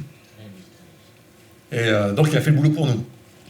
Donc, en général, moi, ce que je fais, c'est que j'absorbe tout, je prends YouTube, je le supprime de ma carte, et je lance le crawler de Bernard sur YouTube, et je fais une cartographie spéciale YouTube. Le problème, c'est que je n'ai pas la connexion entre la vidéo et les URL du web. Donc ça, c'est une limite. Mais pour l'instant, ce que je fais, c'est que je dis, MyWeb Intelligence, c'est fait pour travailler sur le web. Si vous voulez travailler sur les réseaux sociaux, il faut attaquer d'autres méthodes, par Twitter, par machin, etc. Et donc, il n'y a pas un mélange entre réseau social et YouTube. On sait quel réseau social a joué un rôle important sur le web, mais si vous voulez rentrer dedans, il faut utiliser une autre méthodologie. Et ça, on discutera tout à l'heure, parce que justement, un des grands débats en ce moment, il y a un colloque à Amsterdam organisé par Bernard sur la fermeture des API. Ça veut dire que, évidemment, maintenant qu'on est tous accros aux données, les boîtes sont en train de fermer leurs données et vont rendre ça non seulement payant, mais politiquement filtré. Par exemple, Twitter, on ne peut plus aller chercher les données. On ne peut aller chercher que les données de la semaine. Si vous voulez faire une recherche sur Twitter, Twitter vous dit stop. Il faut qu'on valide, donc gouvernance politique. 2, il faut que vous payiez, gouvernance économique. Donc la connaissance, aujourd'hui, elle est une propriété privée. Et si on a eu un grand discours sur l'open, on est tous des geeks, on vient tous de Californie et on est tous sympas.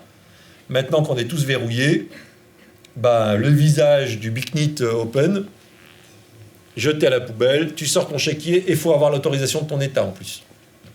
Parce qu'évidemment, il y a des sujets qu'on refusera. L'autre technique, c'est de scraper. Ouais, de scraper. En fait, il faut anticiper le fait qu'on va avoir besoin de telles données sur Ouais. un an ou 2 ans. Et voilà. Ouais, c'est une sacrée limite. Hein. Ce qu'on fait sur Pôle c'est qu'on récupère tout. Ouais, pour l'instant, ouais. Mais tu n'as que l'actualité qui est produite en ce moment. Tous les jours, c'est récupéré. Ouais. Donc moi, je peux remonter, mais il faut le faire tous les jours. Ouais. Ça veut dire que la logique- Mais ça veut dire que tu peux observer qu'un phénomène qui t'est contemporain. Tu ne peux pas travailler sur un phénomène passé. Voilà. Ah oui, non, ça c'est possible. Ils veulent pas. Ah si, alors moi j'ai commencé une procédure avec eux, mais j'ai l'impression que c'est les RG, hein. J'en suis déjà au 3e échange. Et, C'est Casili l'avait déjà dit, c'est vraiment très très compliqué. ouais. Et on sent bien que les questions sont politiques, avant d'être des questions économiques. Hein. Quels sont les destinataires de vos articles? Qui accédera à la base de données? Quel type d'informations vous voulez? Comment allez-vous anonymiser, etc., etc. Même s'ils ont une certaine neutralité d'entreprise, nous avons affaire à un choix politique à un moment Depuis le donné. début, c'est comme ça. Alors, sauf sur l'API, ils ont toujours joué. Joue, je fais, joue, je fais. Facebook, là c'est carrément fermé, c'est fini. Et donc le colloque, pour dire, le colloque d'Amsterdam là en janvier, c'est réunion de tous les gens qui travaillent sur l'analyse du web pour voir quel est l'avenir, parce qu'en tant que chercheur aujourd'hui, et c'est une des épreuves qu'on avait pointées avec Franck, hein, l'épreuve numéro 1 des humanités digitales, c'est les droits d'accès aux données. Et sachez-le, la météo n'est pas bonne, tout se verrouille. Et pas que pour des raisons économiques, tout se verrouille pour des raisons politiques. Certaines personnes auront un accès illimité à ces bases de données pour connaître la société, d'autres n'y accéderont plus jamais. Parce qu'avant même de parler d'argent, vous remplissez des questionnaires qui sont de dimension politique. Ça, c'est un temps important pour le web. Hein. On est en train de voir l'avènement de la régulation politique du web. Et là, on le sent concrètement, rien que dans l'accès aux connaissances. Ça, bon, je ne vais pas me faire de l'autopromotion, je l'avais écrit dans ma thèse il y a 15 ans, mais j'attendais la date, on y est. Et les scandales comme Cambridge Analytica, etc., sont des scandales qui sont mis en exergue pour justifier la fermeture complète, quoi. Bon, en fait, vous allez pouvoir exporter 5 types de fichiers. Et c'est que le début. Notre objectif, c'est que les exports soient calibrés pour tous les logiciels que vous allez utiliser. On veut faciliter et rendre vraiment le plus immédiat possible l'utilisation des résultats de MyWeb. Premier élément, j'ai oublié de le mettre dans le PowerPoint, vous pouvez limiter l'export par certains critères, par exemple le relevance. Min relevance, relevance, c'est, vous savez, il a compté le nombre de fois qu'il y avait le mot. Si vous voulez tout, vous mettez min relevance égale 0. Et là, il vous envoie tout le corpus. Par défaut, pour lui, c'est 1. Pourquoi 1 ? Ça peut se discuter. Par défaut, il vous enlève le 0, il vous envoie, il faut qu'il y ait au moins une fois le mot dans le corps du texte. Sachez-le, si vous voulez la totalité, il faut le forcer. Parce que par défaut, il vous enlèvera le 0. Après, en général, moi, par l'usage, j'ai vu que 3, 4, 5, ça permet de supprimer une grande partie du bruit. Quand vous vous retrouvez avec 100 000 pages, 140 000 pages, vous savez, c'est toujours les courbes exponentielles décroissantes très fortes. Quand il n'y a que 2 ou 3 fois le mot, en général, c'est une erreur. Il est là par hasard ou au-delà de 3. Bon, ça c'est de l'expérience personnelle, c'est pas encore démontré, il n'y a aucune théorie là-dessus. Mais j'ai constaté plusieurs fois, j'ai fait l'expérience, hein, c'est quoi le corpus avec 1 ? J'ai vu le nombre de pages qui n'avaient rien à voir avec mon sujet. 2. À partir de 3, on a un cœur. Cœur de document. Alors, les 5 fichiers, en fait, ils sont progressifs. Il y a un CSV. Vous voyez, en plus, vous voyez la structure de données telle qu'elle est utilisée. Il y a les pages. Donc, il y a le CSV des pages. Identifiant, URL. Il a été récupéré le titre de la page, les méta, la description méta et les keywords, les mots-clés. Ça, c'est ce qui est mis par le développeur pour taguer sa propre page. La note de relevance. Combien de fois il a trouvé votre dictionnaire là-dedans? Ça, c'est une des axes d'innovation et de progression qu'on voudrait approfondir. La profondeur. Est-ce que c'est vous qui lui avez donné profondeur 0? Est-ce que c'est lui qui l'a trouvé? 1, 2, 3. Vous savez, en bibliométrie, c'est bien connu, hein, il y a, quel que soit le corpus qu'on vous donne, il y a un cœur, il y a un premier niveau, il y a un deuxième niveau. Et plus on s'éloigne du cœur, et plus le discours est spécifique, et plus c'est du bruit. Donc en général, au bout de 3 de profondeur, on commence à trouver des pages de plus en plus hétéroclites et de plus en plus bizarres, et qui ont de moins en moins de rapport avec le sujet sur lequel vous travaillez. À terme, on va faire un filtre profondeur aussi. Je ne sais pas si on l'a pas déjà fait d'ailleurs. Où vous direz, je veux que mon 0 et mon 1, ou je veux max profondeur 1, max profondeur 2. Ça vous permettra de filtrer aussi. Et puis l'identifiant des domaines. Et donc ça vous donne un premier corpus de pages à utiliser. Deuxième corpus, c'est le GUXF. Ça, c'est pour travailler sur GFIL, analyse réseau. Et ça va vous sortir tout de suite non seulement le même que précédemment, mais plus une deuxième table de liens. Et là, très important, ce ne sont que les liens pertinents. C'est-à-dire que les liens qui sont au cœur du texte, qui sont une citation volontaire de celui qui a produit le texte. Et non pas les liens de la page qui n'ont rien à voir avec celui qui a construit le texte. Celui qui a discouru, il a fait des citations, et d'ailleurs vous verrez que dans 95% des cas, il n'a fait aucune citation. Il n'y a pas de lien. Par contre, la page web elle-même, elle est fabriquée par un informaticien au titre de l'entreprise ou de l'organisation qui maintient ce site web. Et là, il y a toute une série de liens qui n'ont rien à voir avec la rationalité de celui qui a discouru. Ça, c'est Hive. Hive, Sciences Po, Media Lab, eux, ils prennent toute la page et ils prennent tous les liens. Donc, vous aurez la cartographie éditoriale des sites web. Nous, on est dans l'analyse de controverse, donc on veut que des liens explicites à l'intérieur du texte. Ça affaiblit la cartographie très fortement, ça fait des cartographies moins jolies, mais par contre, ça nous permet d'avoir une analyse de ce qui est cité, de ce qui est référence. Donc en termes d'autorité, ça nous donne vraiment des autorités de la communauté de la controverse. Donc ça, c'est très très important. Troisième élément, le readable. Alors ça, c'est un concept aussi très important parce qu'on pêche en ce moment dessus, mais ça, on est en train de bosser là-dessus. Ce qui va nous intéresser, c'est d'extraire le texte, parce que tout ce qui va être analyse de contenu, text mining, c'est travailler sur un texte propre qui est l'expression du locuteur. Si vous prenez une page web, c'est un fatras de code, d'intervenants, d'acteurs qui auront agi sur cette page. Donc vous ne pouvez pas faire de l'analyse de contenu là-dessus. Donc il faut récupérer vraiment le contenu principal. Ce contenu principal s'appelle dans le jargon un readable. Nous avons utilisé la fonction readable de Python. Elle n'est pas bonne. Alors c'est bien parce qu'elle supprime déjà tout, elle garde, mais elle fait plein de bruit un peu en amont et en aval. C'est-à-dire elle garde des mots qui ne font pas partie. Donc le nettoyage est faisable à la main, mais voilà, si on doit travailler sur 100 000 pages... Alors c'est pas grave, parce que sur 100 000 pages, justement, le bruit s'écrase par le nombre du contenu. Mais... il y avait un serveur qu'on voulait utiliser qui s'appelait Mercury, qui lui avait un readable très propre, sauf qu'il a fermé. Donc nous sommes en train d'étudier la portabilité, parce qu'il a, non seulement il a fermé, mais il a donné en open source le serveur. Donc on est en train d'étudier la portabilité de ce serveur dans MyWeb. C'est un peu compliqué, mais ça fait partie des réflexions. Bon, on a un readable assez propre, mais pas optimum. Par contre, ce qu'on a de propre, c'est que les URL que l'on trouve sont vraiment des URL du corps.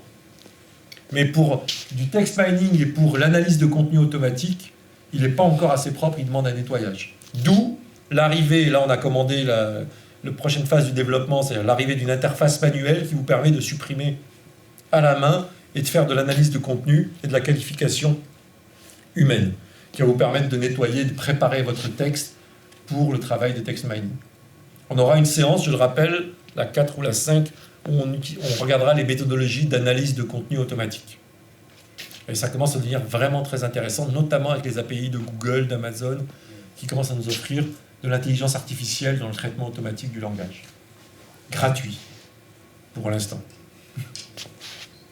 Et puis vous avez la même version pour le domaine, le site web. Donc vous pourrez faire des cartographies de domaine ou des cartographies ou de l'analyse de site web. Parce que peut-être pour vous, ce n'est pas l'expression, mais l'implication des équipes éditoriales qui va vous intéresser. Moi d'ailleurs, la plupart du temps, les articles que j'ai publiés, sur lesquels on a bossé, c'est une sociologie d'acteurs, c'est pas encore une analyse de contenu. Quand vous attaquez un champ, la première chose à faire, c'est de faire plutôt la sociologie d'acteurs. Et puis une fois que vous avez fini votre travail et vous avez fait les cartographies, la sociologie d'acteurs, bah là, vous vous intéressez à leur position et après, vous mixez les deux. Ça, j'ai proposé ça dans un article sur l'information de santé, sur qu'est-ce que c'est qu'une prise de position. Une prise de position, c'est à la fois un jeu d'acteurs, c'est à la fois la production de contenu et c'est une interaction entre comment le contenu renforce votre position et comment votre position détermine le contenu que vous produisez. Donc là, il y a toute une réflexion sur la position, au sens althussérien du terme, qui peut être informatisée. Et ça, c'est une piste sur laquelle je travaille en ce moment. Bon, bah, ça ne suffit pas, parce qu'en fait, tout ça, ça c'est un des gros leitmotifs qui était dans la plupart de nos papiers, tout ça est intéressant, mais elle met à plat tous ces acteurs. Vous allez retrouver des acteurs qui ont beaucoup produit de contenu, qui ont été cités, qui ont une certaine autorité. Donc ça, c'est pas mal, parce qu'on peut commencer à mesurer les acteurs selon l'autorité de citation. Par contre, l'audience est très difficile à avoir. Et donc, il faut aller chercher des informations à l'extérieur, par des partenaires qui vont fournir ces données. J'ai une question. Oui, allez-y. Concernant la récupération du contenu d'adresses web qui ne sont pas des hyperliens, en fait, ça ressort comment, en fait, dans les exports? Adresse. Parce que souvent, dans les contenus, les personnes veulent faire un lien, mais en fait, mettent HTTP, Mm-hmm. Ah oui, sans créer l'hyperlien. Oui. Alors ça, vous me posez une colle, parce que ça, je vais demander aux développeurs. Est-ce qu'il fait une recherche textuelle? Voilà, c'est pour ça. Voilà, ça c'est très intéressant. Bonne Bonne question. Merci. Est-ce qu'il fait une recherche textuelle de HTTP, HTTPS, de slash, voilà. et puis il en tire genre une extraction de texte et il découvre que c'est un lien? Ou est-ce qu'il va chercher la balise? Et je crois qu'avec Beautiful Soup, parce qu'on utilise Beautiful Soup en Python, je crois qu'on va chercher la balise. Mais voilà une piste intéressante. L'expression d'un lien qui n'est pas un lien, ça c'est facile à extraire. Hein. Parce que certains éditeurs de contenu n'autorisent pas forcément la Ouais. pose du lien, Ouais, et donc ça enlève aussi. ouais. Très très bonne question. On va regarder ça parce que c'est facile à retenir. Il suffit juste de trouver les doubles slash et le slash et on le sort. Et ça c'est très très intéressant. Donc, voilà une belle option à remettre sur le paquet de MyWeb Intelligence. L'enrichissement de données, partenaire externe, ça c'est toute une ouverture des futurs développements 2020 de MyWeb Intelligence. Aller taper des API à l'extérieur pour pouvoir enrichir. Aujourd'hui, on le fait à la main. Je sais, c'est fastidieux, les étudiants râlent. On le fait à la main, mais on accède à des données à la main. Au fur et à mesure de nos investissements, au fur et à mesure du développement, ça sera des fonctions qui seront automatisées. Mais on ne va pas attendre le développement pour l'utiliser. Et moi, ce qui m'intéresse aujourd'hui, c'est qu'on puisse mesurer les pages et les domaines selon leur autorité et selon leur audience. La seule façon acceptable que j'ai trouvée, c'est quelques paramètres qui sont aujourd'hui facilement accessibles sur Internet. Et ça fait toute la différence sur les analyses. Parce que parler d'un acteur clé et de ses expressions sans pouvoir mesurer à la fois son autorité dans la communauté et l'audience qu'il a eue sur le public, c'est très particulier. Alors évidemment, tout ça, il faut l'utiliser avec bémol. Mais bon, je ne vais pas vous refaire tous les papiers qu'on a écrits, mais par exemple, quand on a travaillé sur Humanité Digitale, on travaille sur des articles scientifiques. L'autorité sur les réseaux sociaux, l'audience sur les réseaux sociaux, ça ne veut rien dire.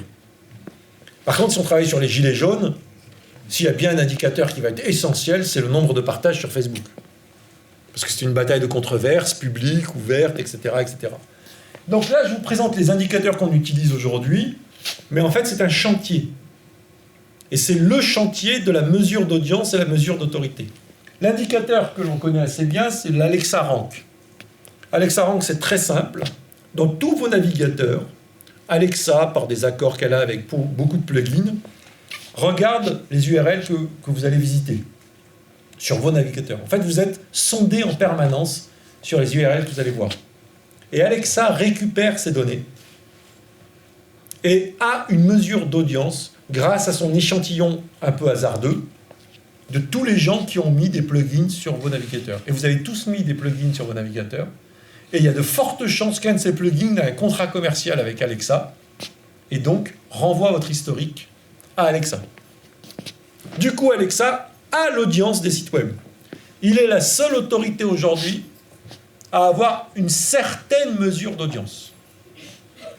Et chance pour nous, Alexa est open. Et donc, il va vous donner non pas l'audience, parce que pour lui ça ne veut rien dire, vu que son échantillon n'est pas représentatif et qu'il n'a pas d'algorithme pour mesurer l'audience, mais il va dire, au regard de ce que j'ai mesuré, je vais vous donner le rang du site. Et je vais même vous le donner par pays. Parce que grâce aux adresses IP, il sait où est le navigateur quand il voyage. Donc vous allez avoir des classements de sites web, et des classements assez énormes, puisqu'Alexa mesure à peu près les 10 millions de sites les plus consultés par pays. Bon, aux États-Unis, je crois que c'est 300 millions de sites. Je ne sais plus le chiffre, mais il est assez astronomique. Or, j'ai fait l'expérience, même les sites mineurs, sauf le mien qui n'est pas... Ne pas être ranké dans Alexa, c'est vraiment avoir 0 en audience. Ça tombe bien, moi j'ai un site web My Intelligence, j'ai 0 en audience. Enfin, j'ai 2, 3, et je ne suis pas ranké. Non, mais je ne suis pas ranké. Mais par contre, le blog d'Olivier Ledeuf, il est ranké. Ça veut dire qu'il est classé. Alors regarde pas, ça va te faire du mal. Non, mais je sais. Et donc le Alexa, bah déjà être ranké, c'est énorme. Ranké, c'est qu'il y a une audience suffisante pour faire partie du ranking Alexa. Donc, pour avoir fait l'expérience dans les études, que ce soit Branco, que ce soit les Gilets jaunes, etc., il n'y avait quasiment pas de sites non rankés. Donc la méthodologie est obscure, mais elle est systématique. Comment fait Alexa pour mesurer tout ça? C'est obscur, mais comme c'est un algorithme, elle est systématique. Donc un chiffre d'audience n'aurait pas de sens. Par contre, elle va vous dire, voilà, dans ma méthodologie, le site le plus important, c'est lui. Le site le moins important en termes d'audience, c'est lui. Donc c'est un rang. Ça, c'est important à comprendre.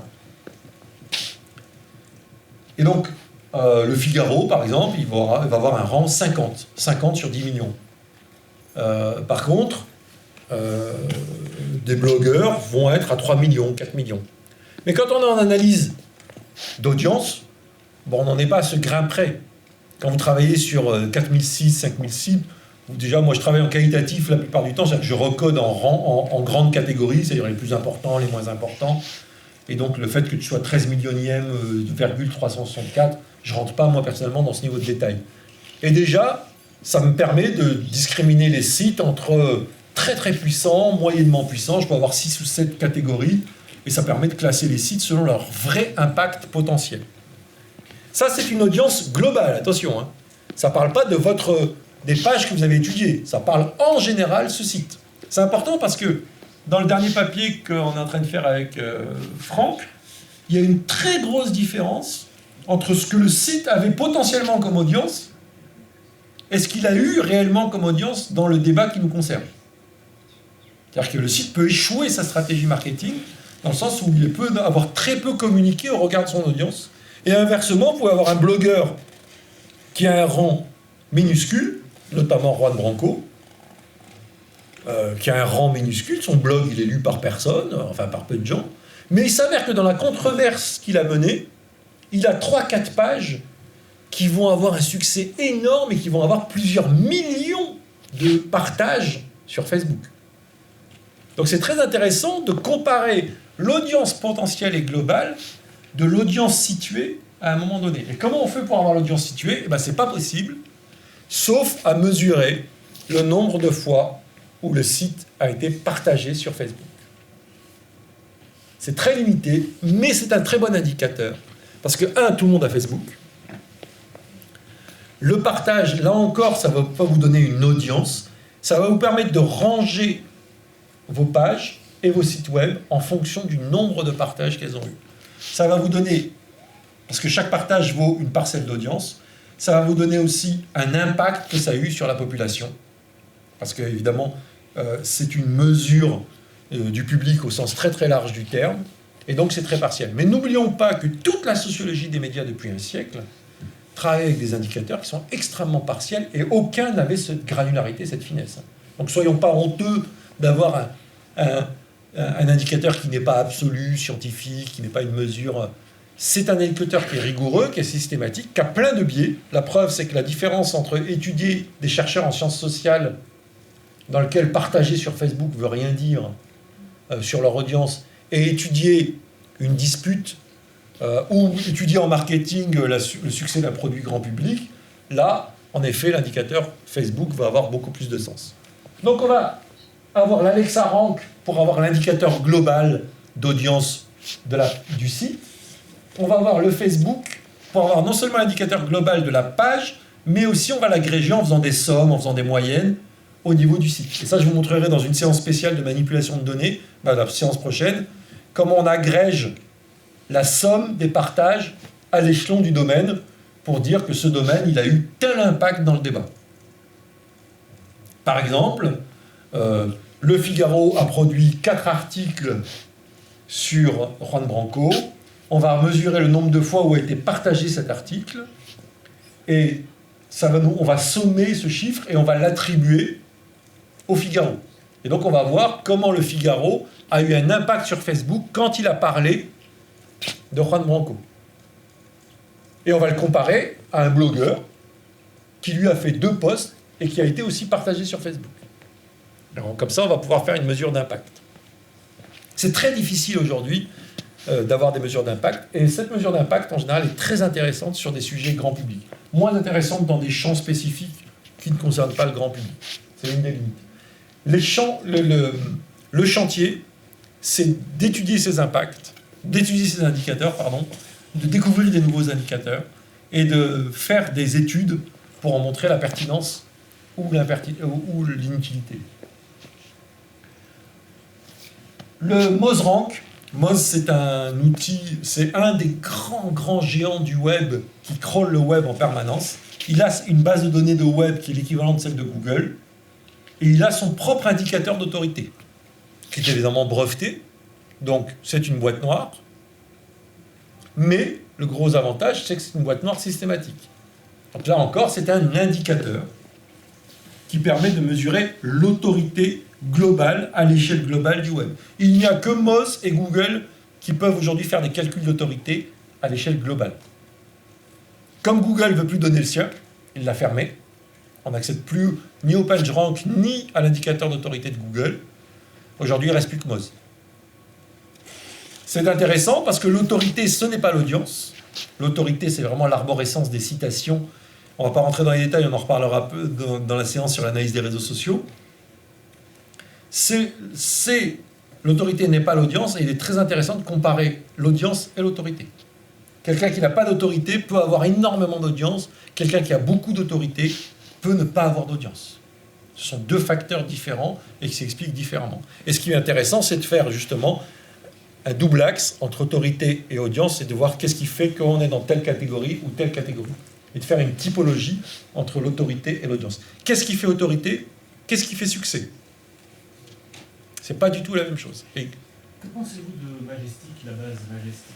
Ça peut être Majestic SEO, ouais, ça peut être très intéressant. Ouais. Voilà, c'est des chantiers à ouvrir et tester les données. Qu'est-ce qu'ils nous offrent comme données accessibles? Ouais. Voilà. Le chantier est ouvert, en fait. Le chantier est ouvert, ça se teste, ça se mesure dans des cas particuliers, et après, ça fait des papiers. Il faut produire de la connaissance aujourd'hui pour se dire quelle est la limite de cet indicateur, qu'est-ce qu'il m'a apporté, quelle est sa facilité d'utilisation, etc., etc. Par exemple, moi, Alexa Rank, je prenais ça avec beaucoup de précaution, et puis voilà, au bout de 6 études, j'ai vu que la totalité des domaines étaient rankés. Donc, je peux dire qu'Alexa Rank était un indicateur très large. Ne pas être ranké dans Alexa Rank, c'est que vraiment, on est un site qui n'a qui n'a jamais été vu par personne. Ce qui est un indicateur en soi. On va te citer. Hein On va te citer, comme ça tu vas être un peu... Non, il faut me dire beaucoup sur le site. En fait, Non, mais tu sais que c'est un peu bidouillé par certains outils qui permettent... qui permettent de créer de la fausse audience. Ouais. Et ça, il le détecte quand même un peu.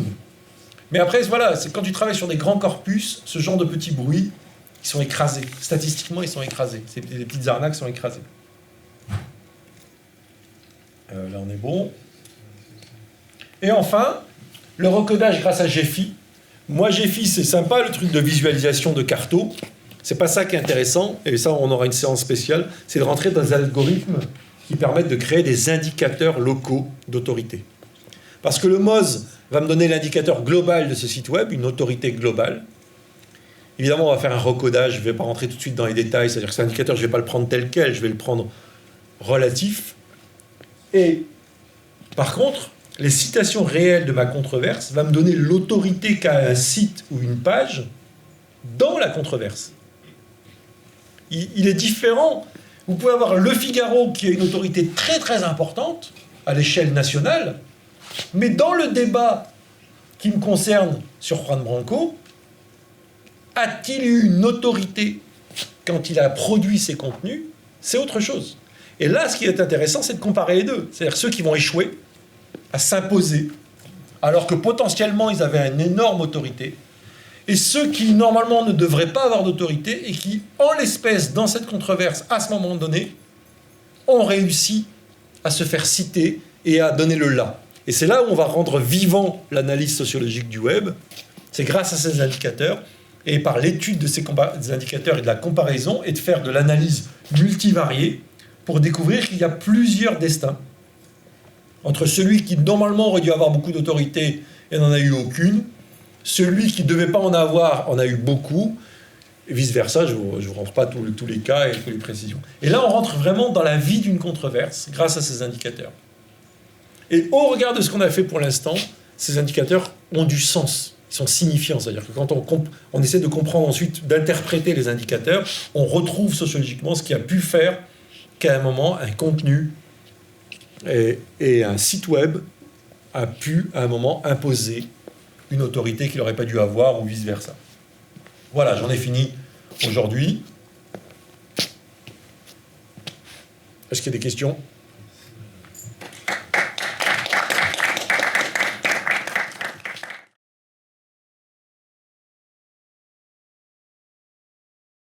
Est-ce qu'il est possible qu'à un moment, le crawl tombe dans une boucle sur un nom de domaine et il n'arrive plus à en sortir?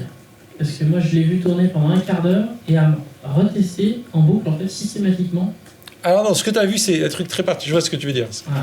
Par exemple, typiquement sur les blogs où il y a une URL qui va faire, par exemple, search, tag et un mot-clé, Ouais.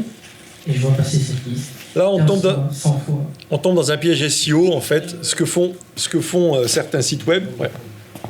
Ce que font sur certains sites web, c'est qu'ils s'autocitent. C'est-à-dire que tu vas rentrer dans une page et il va citer les autres pages et toutes les pages vont citer les autres pages. Donc à un moment, le crawler, il va tourner longtemps sur toutes les pages et il va te dire, le message qu'il te renvoie, il va te dire ça existe déjà, ça existe déjà, ça existe. Tu vas avoir une liste de liens qu'il trouve, or il les a déjà trouvés. Parce qu'en fait, pour se renforcer, mais ça va disparaître bientôt parce que Google a trouvé justement cette astuce très déplaisante et il sanctionne maintenant les sites qui font ça. C'est-à-dire qu'il s'arrange pour qu'à l'intérieur du texte, ils aient mis une liste d'URL, parfois cachée, qui renvoie vers toutes leurs pages. Et donc, en fait, ça vous fait une boucle de pages enfermées les unes sur les autres, et ça fait un gros nœud où toutes les pages sont renvoyées à toutes les pages. Et donc lui, le crawler, il est bête, il a dit, bon, il a trouvé une page que tu lui as donnée, et il s'est mis à trouver les autres pages, et en fait, il tourne en rond. Et théoriquement, il y a une fin, Ouais. mais elle est tellement lointaine. Parce que... Bah, si le site est très gros, genre, qui utilise ça beaucoup, mais je ne vais pas dire de nom parce que c'est filmé, mais certains sites de santé très connus utilisent beaucoup ça. Non, mais franchement, un exemple concret, tu as un blog, tu as une URL, un search, tag, et puis tu as, je sais pas... Il va tourner, il va tourner. Ouais, ouais. Mais à un moment, il va s'arrêter. Alors par contre, on va le regarder, tu me le montreras à un moment, je serais intéressé de voir si... Parce que techniquement, il ne peut pas avoir de boucle dans le sens où il prend la page, il trouve un lien là-dedans, il va voir cette page, ça il considère qu'il l'a faite, donc c'est fini. il va voir cette page, il trouve dans cette page des liens, il va voir cette page, et donc au bout d'un moment, soit il ressort, soit il s'arrête. Le problème, c'est quand tu as 100 pages, tu mentionnes chacune des 100 autres. Ouais, voilà, ça va tarder. C'est ce que je te disais, c'est des boucles fermées, et ben ça va tarder. Il va tourner en rond, et ça va tarder. C'est pour ça qu'il ne faut pas hésiter, moi, le soir avant d'aller se coucher, à lancer une 30, 40 000. Et ça prend une bonne 5-6 jours. Si tu as décidé de faire le corpus de 300 000 pages, ça va te prendre 5-6 jours. Hein. En combien de temps tu as fait les... Je l'ai réparti sur plusieurs semaines quand même. Ah ouais. Oui. Et comme il y avait plusieurs landes, je partais sur un land qui était le premier, c'était l'Anthropocène en anglais. Ah oui, parce que toi, tu as lancé 5 landes d'un coup. Oui. Toi, le proto, t'as tout de suite attaqué, 5 landes, 25 mots. Fabien, c'est mon épreuve, hein, c'est la thèse, tout de suite. MyWeb et une thèse. Donc voilà, 5 landes, un dictionnaire de 20 mots par lande. Ah ouais. Donc évidemment, Fabien, lui, a 3 à 4 ans pour travailler sur les résultats de ça. Donc il va devoir poser plein de questions. Et j'attends les critiques acerbes qui seront écrites sur la thèse là-dessus, mais voilà. D'autres questions? Notre équipe de start-upers qui sont plus start-up, spécialistes dans le linking du web sur Bordeaux. C'est intéressant. Toi, tu utilises d'autres crawlers. Lesquels? Tu ne veux pas dire tes secrets de fabrication? Non, on a développé un clone de MyWeb ancienne version en Angleterre. Ah ok. Et qui sera terminé plus en mode maison comme on connaît. Ouais. C'est une spin-off quelque part. C'est un peu ça. Ah, mais grande fierté, on a une annonce incroyable. On vient de faire une spin-off internationale à partir de la recherche de MyWeb. Donc 2 anciens étudiants, on présente quand même 2 anciens étudiants qui ont immédiatement adhéré au projet MyWeb, ont créé leur entreprise de conseil et d'analyse, il faut dire. Hein. Comment s'appelle l'entreprise? FirstLink.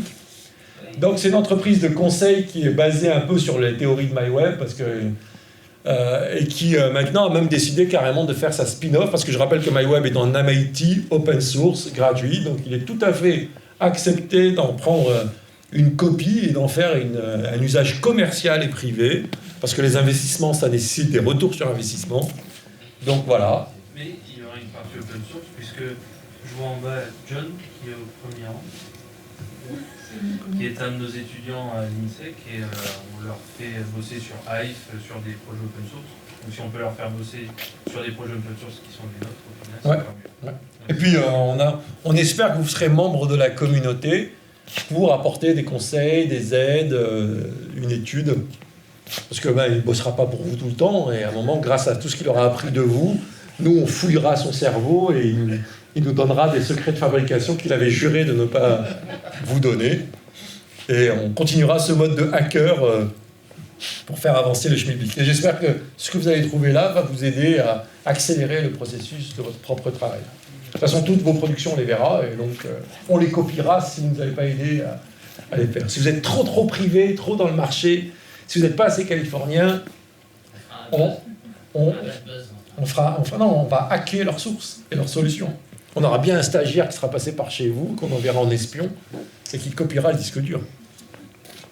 Bon, voilà, ça c'était une grande fierté d'avoir participé à l'expérience de plus jeunes que moi dans le monde de l'entrepreneuriat.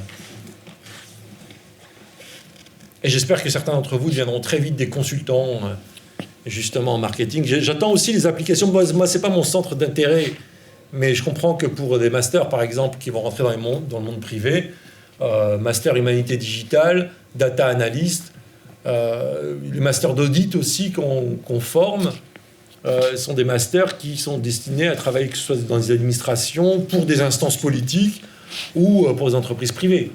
Et certains même m'ont parlé de start-up dans des niches très particulières, dans lesquelles cette cartographie peut leur aider à construire leur marketing et leur marketing d'influence. Moi, je suis très preneur d'analyse produit, par exemple. Si vous travaillez sur un marché particulier avec un produit particulier et que vous voulez faire une cartographie d'influenceurs, ça m'intéresse aussi le monde marchand, parce que ce sont des acteurs particuliers, les moteurs de recherche, les blogueurs d'influence dans les produits cosmétiques, etc. Ça m'intéresse beaucoup de voir ce que ça peut servir très stratégiquement et très opérationnellement dans la fabrication de stratégies marketing ou de stratégies de communication. Ça, pour nos étudiants, on sait très bien que vous n'allez pas tous devenir des chercheurs, et votre objectif, c'est d'avoir un outil, et d'ailleurs c'est le but de FirstLink, hein, de conseil auprès de vos employeurs ou des agences pour lesquelles vous bossez, qui permettent de déblayer à un moment comment un champ autour d'un produit, autour d'une tendance, comment un champ est structuré, quels sont les acteurs, de l'analyse de contenu pour savoir quelles sont les qualités positives ou négatives produites, etc. etc. Fofana, qui a mis, en fait, pourrait travailler aussi sur une théorie, entre guillemets, de l'influence. Disons, le montage d'un retour sur les clics dans les cycles sur les théories d'influence, et en quoi aujourd'hui on peut, disons, autour d'autorité versus, autorité versus influence, en fait, ce qui rejoint la distinction de Hannah Arendt entre autoritas et potestas. Le pouvoir, c'est du côté de l'influence, et l'autorité, c'est du côté de l'institution, si on reprend des vieilles catégories. Et ça veut dire qu'à mon avis, il y a un travail à faire aussi sur un revalorement des théories d'influence. J'ai une doctorante. En fait, une dimension, comme tu l'as souligné tout à l'heure, politique, qui est absolument évidente. J'ai une doctorante qui s'appelle Liliane Barra, qui travaille aujourd'hui sur les plateformes d'e-réputation, ceux qui mesurent votre capital de réputation, et principalement sur les théories mobilisées par les développeurs de plateformes. Est-ce qu'il y a des théories mobilisées ? 2, est-ce qu'il y a vraiment des algorithmes ? Et quand il y a des algorithmes et des théories, faire la cartographie de ces algorithmes et de ces théories. Et là, c'est très intéressant parce que déjà sur le travail, on voit qu'en fait, il y a un nœud primitif. Enfin, je ne vais pas dévoiler son travail, c'est à elle de le mettre en valeur. Elle est en train de travailler dessus. Donc ça va être une des thèses qui va être très, très intéressante parce qu'elle aura analysé et fait des interviews avec la plupart des plateformes internationales aujourd'hui de calcul de capital de réputation sur Internet et des algorithmes utilisés, des indicateurs utilisés qui se posent en fait les mêmes questions que nous, quoi. Donc thèse à suivre de Liliane Barra. Je lui fais une petite pub vu que c'est filmé. L'hypothèse de départ, c'est qu'en fait, il y a ruine de l'autorité et montée de l'influence. Montée de la renommée, en fait. Et que l'autorité, au sens ancien du terme d'autorité, en fait, aujourd'hui, et donc ça veut dire que ça en tout cas, ça montre le déséquilibre entre les États et en fait les firmes. Ce qu'on a réussi à montrer dans les articles, c'est qu'il y a une décorrélation totale entre la notion d'autorité et la notion de réputation ou d'audience. Vous avez posé la même question de France sur ce bascule sur la notion d'autorité, sachant que, à mon avis, c'est une question que j'ai déjà posée à Caron. Il prend la notion d'autorité, on la fait remonter plutôt au sociologue Merton. C'est pas du tout la mienne. Effectivement, moi je suis dans la lignée de Franck et j'avais écrit, il y a 12 ans, autorité versus popularité sur le moment où le web devient web 2. Parce qu'il y a un passage extrêmement important là. Ce qu'on analyse aujourd'hui, c'est des choses qu'on pressentait pour avoir vécu ces tensions-là assez fortement sur les blogs. Poser la question entre la notion d'influence qui surgit d'un coup, la confusion classique sur autorité et popularité, y compris à l'intérieur des instruments. Notamment chez Google, c'est-à-dire que Google confère parfois le terme d'autority à ce qui est pour moi de la popularity. C'est-à-dire le fait que vous êtes beaucoup cité par d'autres. Chez Google, c'est pour lui un signe d'autorité. Pour moi, c'est plutôt un signe de popularité, mais il faut rappeler qu'au départ, Google s'est appuyé sur d'anciens modèles qui sont ceux de la scientométrie, où effectivement, on a des milieux un peu contrôlés, c'est-à-dire entre pairs, et on pouvait considérer qu'il y a une forme d'autorité qui naissait d'un corpus scientifique. En fait. Ils l'ont plaqué au web, mais on voit bien qu'il y a une espèce de tension pas très claire. Il y avait des tests qui avaient été faits par certains gens qui voulaient lancer des moteurs de recherche, et notamment des moteurs de blog, et quand je regardais l'algorithme, le choix, ils confondaient à chaque fois cette notion d'autorité un peu traditionnelle à la Arendt avec cette notion de popularité. Il y a une confusion qui demeure encore aujourd'hui, à mon avis, qui mériterait d'être étudiée, et là, on a quelques outils qui permettent de le faire. Et vraiment, on est vraiment sur cette question-là. Et là, en information communication, on est armé, mais à condition, effectivement, de repartir plutôt d'Hannah Arendt, à mon avis. Et puis de montrer que, c'est ce que tu démontres aussi, mais qu'il y a des jeux d'autorité stratégique collectifs, il y a des collectifs qui permettent en vrai de remonter même si au départ on est dispersé. Ça, il faut connaître un peu la courte histoire du web. C'est-à-dire que tu montres que des petits groupes parviennent à capter en fait l'intérêt. C'est aussi un peu d'organisation informationnelle derrière. Et moi, je me souviens toujours de ce basculement, le classement des blogs. Et puis, patatras, tous les blogueurs techno pleurent parce que d'un coup, les blogueurs de loisirs créatifs, de couture, se sont mis d'accord entre elles pour se citer entre elles. Parce qu'elles ont compris le truc. Elles bananent totalement les blogueurs techno qui crient au scandale absolu.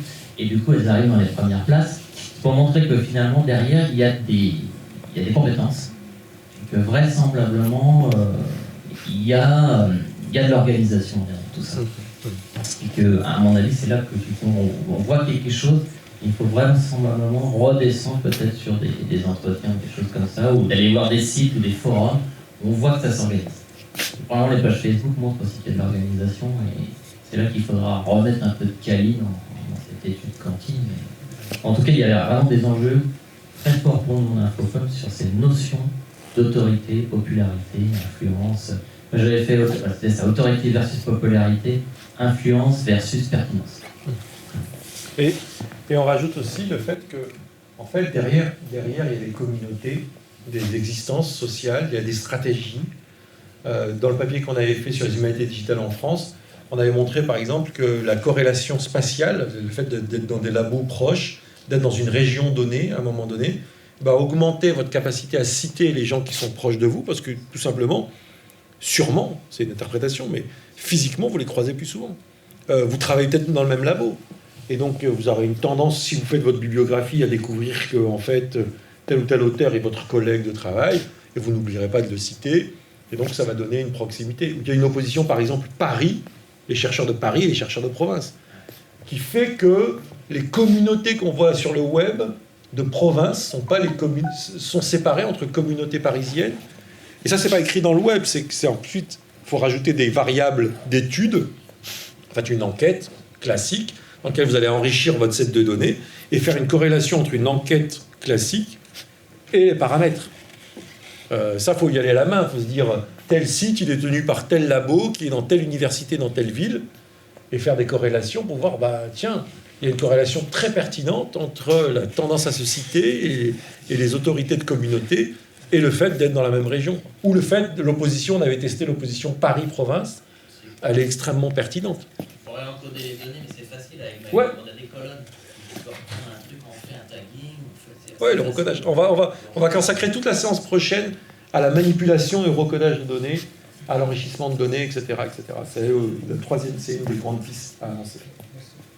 La première chose que je voulais dire, c'est autour de la valorisation du séminaire et les stratégies dont vient de parler Olivier, en lien d'ailleurs, je fais une petite digression avec ce qu'on pourrait appeler le régime d'influence dans les théories du complot.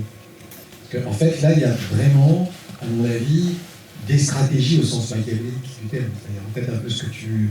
C'est-à-dire, en fait, des gens qui comprennent que la réputation est fondamentale et qui d'une certaine manière, essaient de faire du bien. Et c'est stratégique. Et en fait, ce sont des minorités. Et là, ce sont des minorités du noir, entre guillemets. Donc ça, c'est intéressant comme objet d'étude sur la question de l'influence.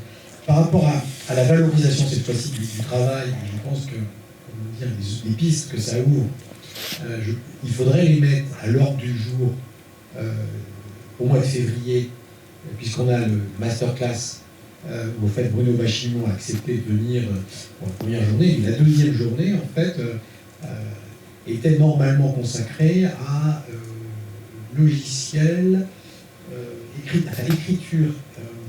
écriture et computation. Il y avait 3 petits mots derrière, c'était logiciel, balise, format et balise. Et il me semble qu'en fait, c'est pas écriture qu'il faut prendre, c'est plutôt, c'est pas écriture et computation, c'est plutôt remplacer l'écriture par analyse du web, par... Algorithmie, indicateur. Ouais, c'est-à-dire, en fait, l'idée, c'est qu'on peut garder logiciel, format et balise, mais plutôt, pas dans la perspective d'écriture et computation, mais plutôt de reconnaissance et computation, plutôt au sens de la reconnaissance tout ce que ça veut dire que la reconnaissance de l'autre, dans les stratégies de pouvoir, dans les stratégies je pense à ça, c'est-à-dire que, en fait, ça serait bien qu'on ait une discussion dans le groupe pour essayer de reformuler le thème de la masterclass 2 de cette année. Voilà, ça me semble intéressant. À partir des pistes que tu ouvres, ce qui nous permettrait d'inviter des gens en fonction de questions que tu ouvres et dont nous n'avons pas les réponses, plutôt que de faire du visiting. Ouais. Voilà. D'ailleurs, Reader et les mecs d'Amsterdam, moi j'aimerais aller les voir en janvier. Aller les voir en janvier pour dire, parce qu'il va y avoir une grosse conférence qui va rassembler tous les acteurs qui ont des blocages, parce que tous ceux qui ont développé les API, etc., aujourd'hui se retrouvent avec des outils qui ne marchent plus parce qu'il y a une fermeture brutale, et ça remet en cause complètement le mouvement de l'analyse du web. Et l'équipe du DMI, la Digital Methods Initiative, ça rassemble le Media Lab de Paris, ça rassemble Harvard, ça rassemble tout le monde. Et tout le monde a rendez-vous en janvier pour dire c'est quoi, comment on fait, parce que là ça nous coupe les pattes dans beaucoup de situations. Ouais. Bernard, par exemple, qui avait fait NetViz, qui était le seul logiciel qui tapait dans l'API de Facebook pour récupérer les datas des pages Facebook et des groupes Facebook, vient de le fermer il y a 15 jours. Parce que Facebook a tellement changé ses règles tous les 3 mois que ça détruisait tous ses investissements de recherche et qu'à un moment, il s'en est épuisé parce qu'il est le seul à pouvoir développer ce truc, puisque c'est vraiment son outil. Et on avait jusque-là des outils qui tapaient les API de Facebook pour analyser les cartographies de pages, les commentaires, etc. On l'a perdu il y a 15 jours. C'est très grave, hein, parce que je ne peux plus faire d'études sur Facebook. C'est pour ça que l'idée, à mon avis, par rapport à ce que tu dis, c'est pas écriture et computation qu'il faut prendre, c'est l'analyse du web, logiciel... Et pouvoir. Quand Facebook dit... C'est sûr qu'il est induit. Pour moi, c'est induit. En fait, si on dit pouvoir, ça devient... Mais un des enjeux aujourd'hui, c'est vraiment... C'est vrai, mais sauf qu'il faut le démontrer, et c'est encore plus pertinent si on passe par logiciel, format et balise. C'est pour ça que moi, un de mes grands thèmes de recherche il y a 10 ans, c'était la gouvernance, mais quelque part, il n'y avait pas de rapport de force explicite, tout était en discussion. Aujourd'hui, il y a une structuration et une institutionnalisation de l'accès aux informations numériques, aux informations web, qui était prévisible. Hein. Moi, je l'avais écrit noir sur blanc. Mais aujourd'hui, quand on ferme une API, quand on change les droits d'accès, quand on alourdit les protocoles de constitution d'outils numériques qui permettent d'analyser le web, on est dans une tension très forte dans laquelle le monopole, qu'a Facebook et Twitter, par exemple, hein, ils ont un monopole sur la conversation publique, pose des vraies questions aux chercheurs. Et c'est pour ça qu'il y a un grand rassemblement en janvier. Il y aura la plupart des labos du monde qui travaillent sur des outils d'analyse du web, parce qu'il y a un moment, il va falloir se poser des questions aussi politiques sur le droit d'accès aux informations. Ouais. Droit d'accès à la connaissance, droit d'accès aux informations, méthode d'entrée. Parce que là aujourd'hui, on subit une discussion monopolistique. Mais ça suppose une culture technique qui est fondamentale. C'est pour ça que logiciel, format et balise, à mon avis, c'est plus cette entrée-là qui est en fait la dépendance, notre dépendance de culture technique qu'on n'a pas. Quand tu dis je suis une muse en informatique, c'est pas tout à fait vrai, mais tu vois ce que je veux dire. Et donc, je suis pas Bernard. Bernard, lui, code. Oui. Et donc là, code pour de vrai. Bernard est très fort en épistémologie. Et en plus, il parle 4 langues. Ou 5, je sais plus. Et il faut le faire venir, Bernard, parce qu'il peut descendre au Portugal, parce que sa femme est portugaise.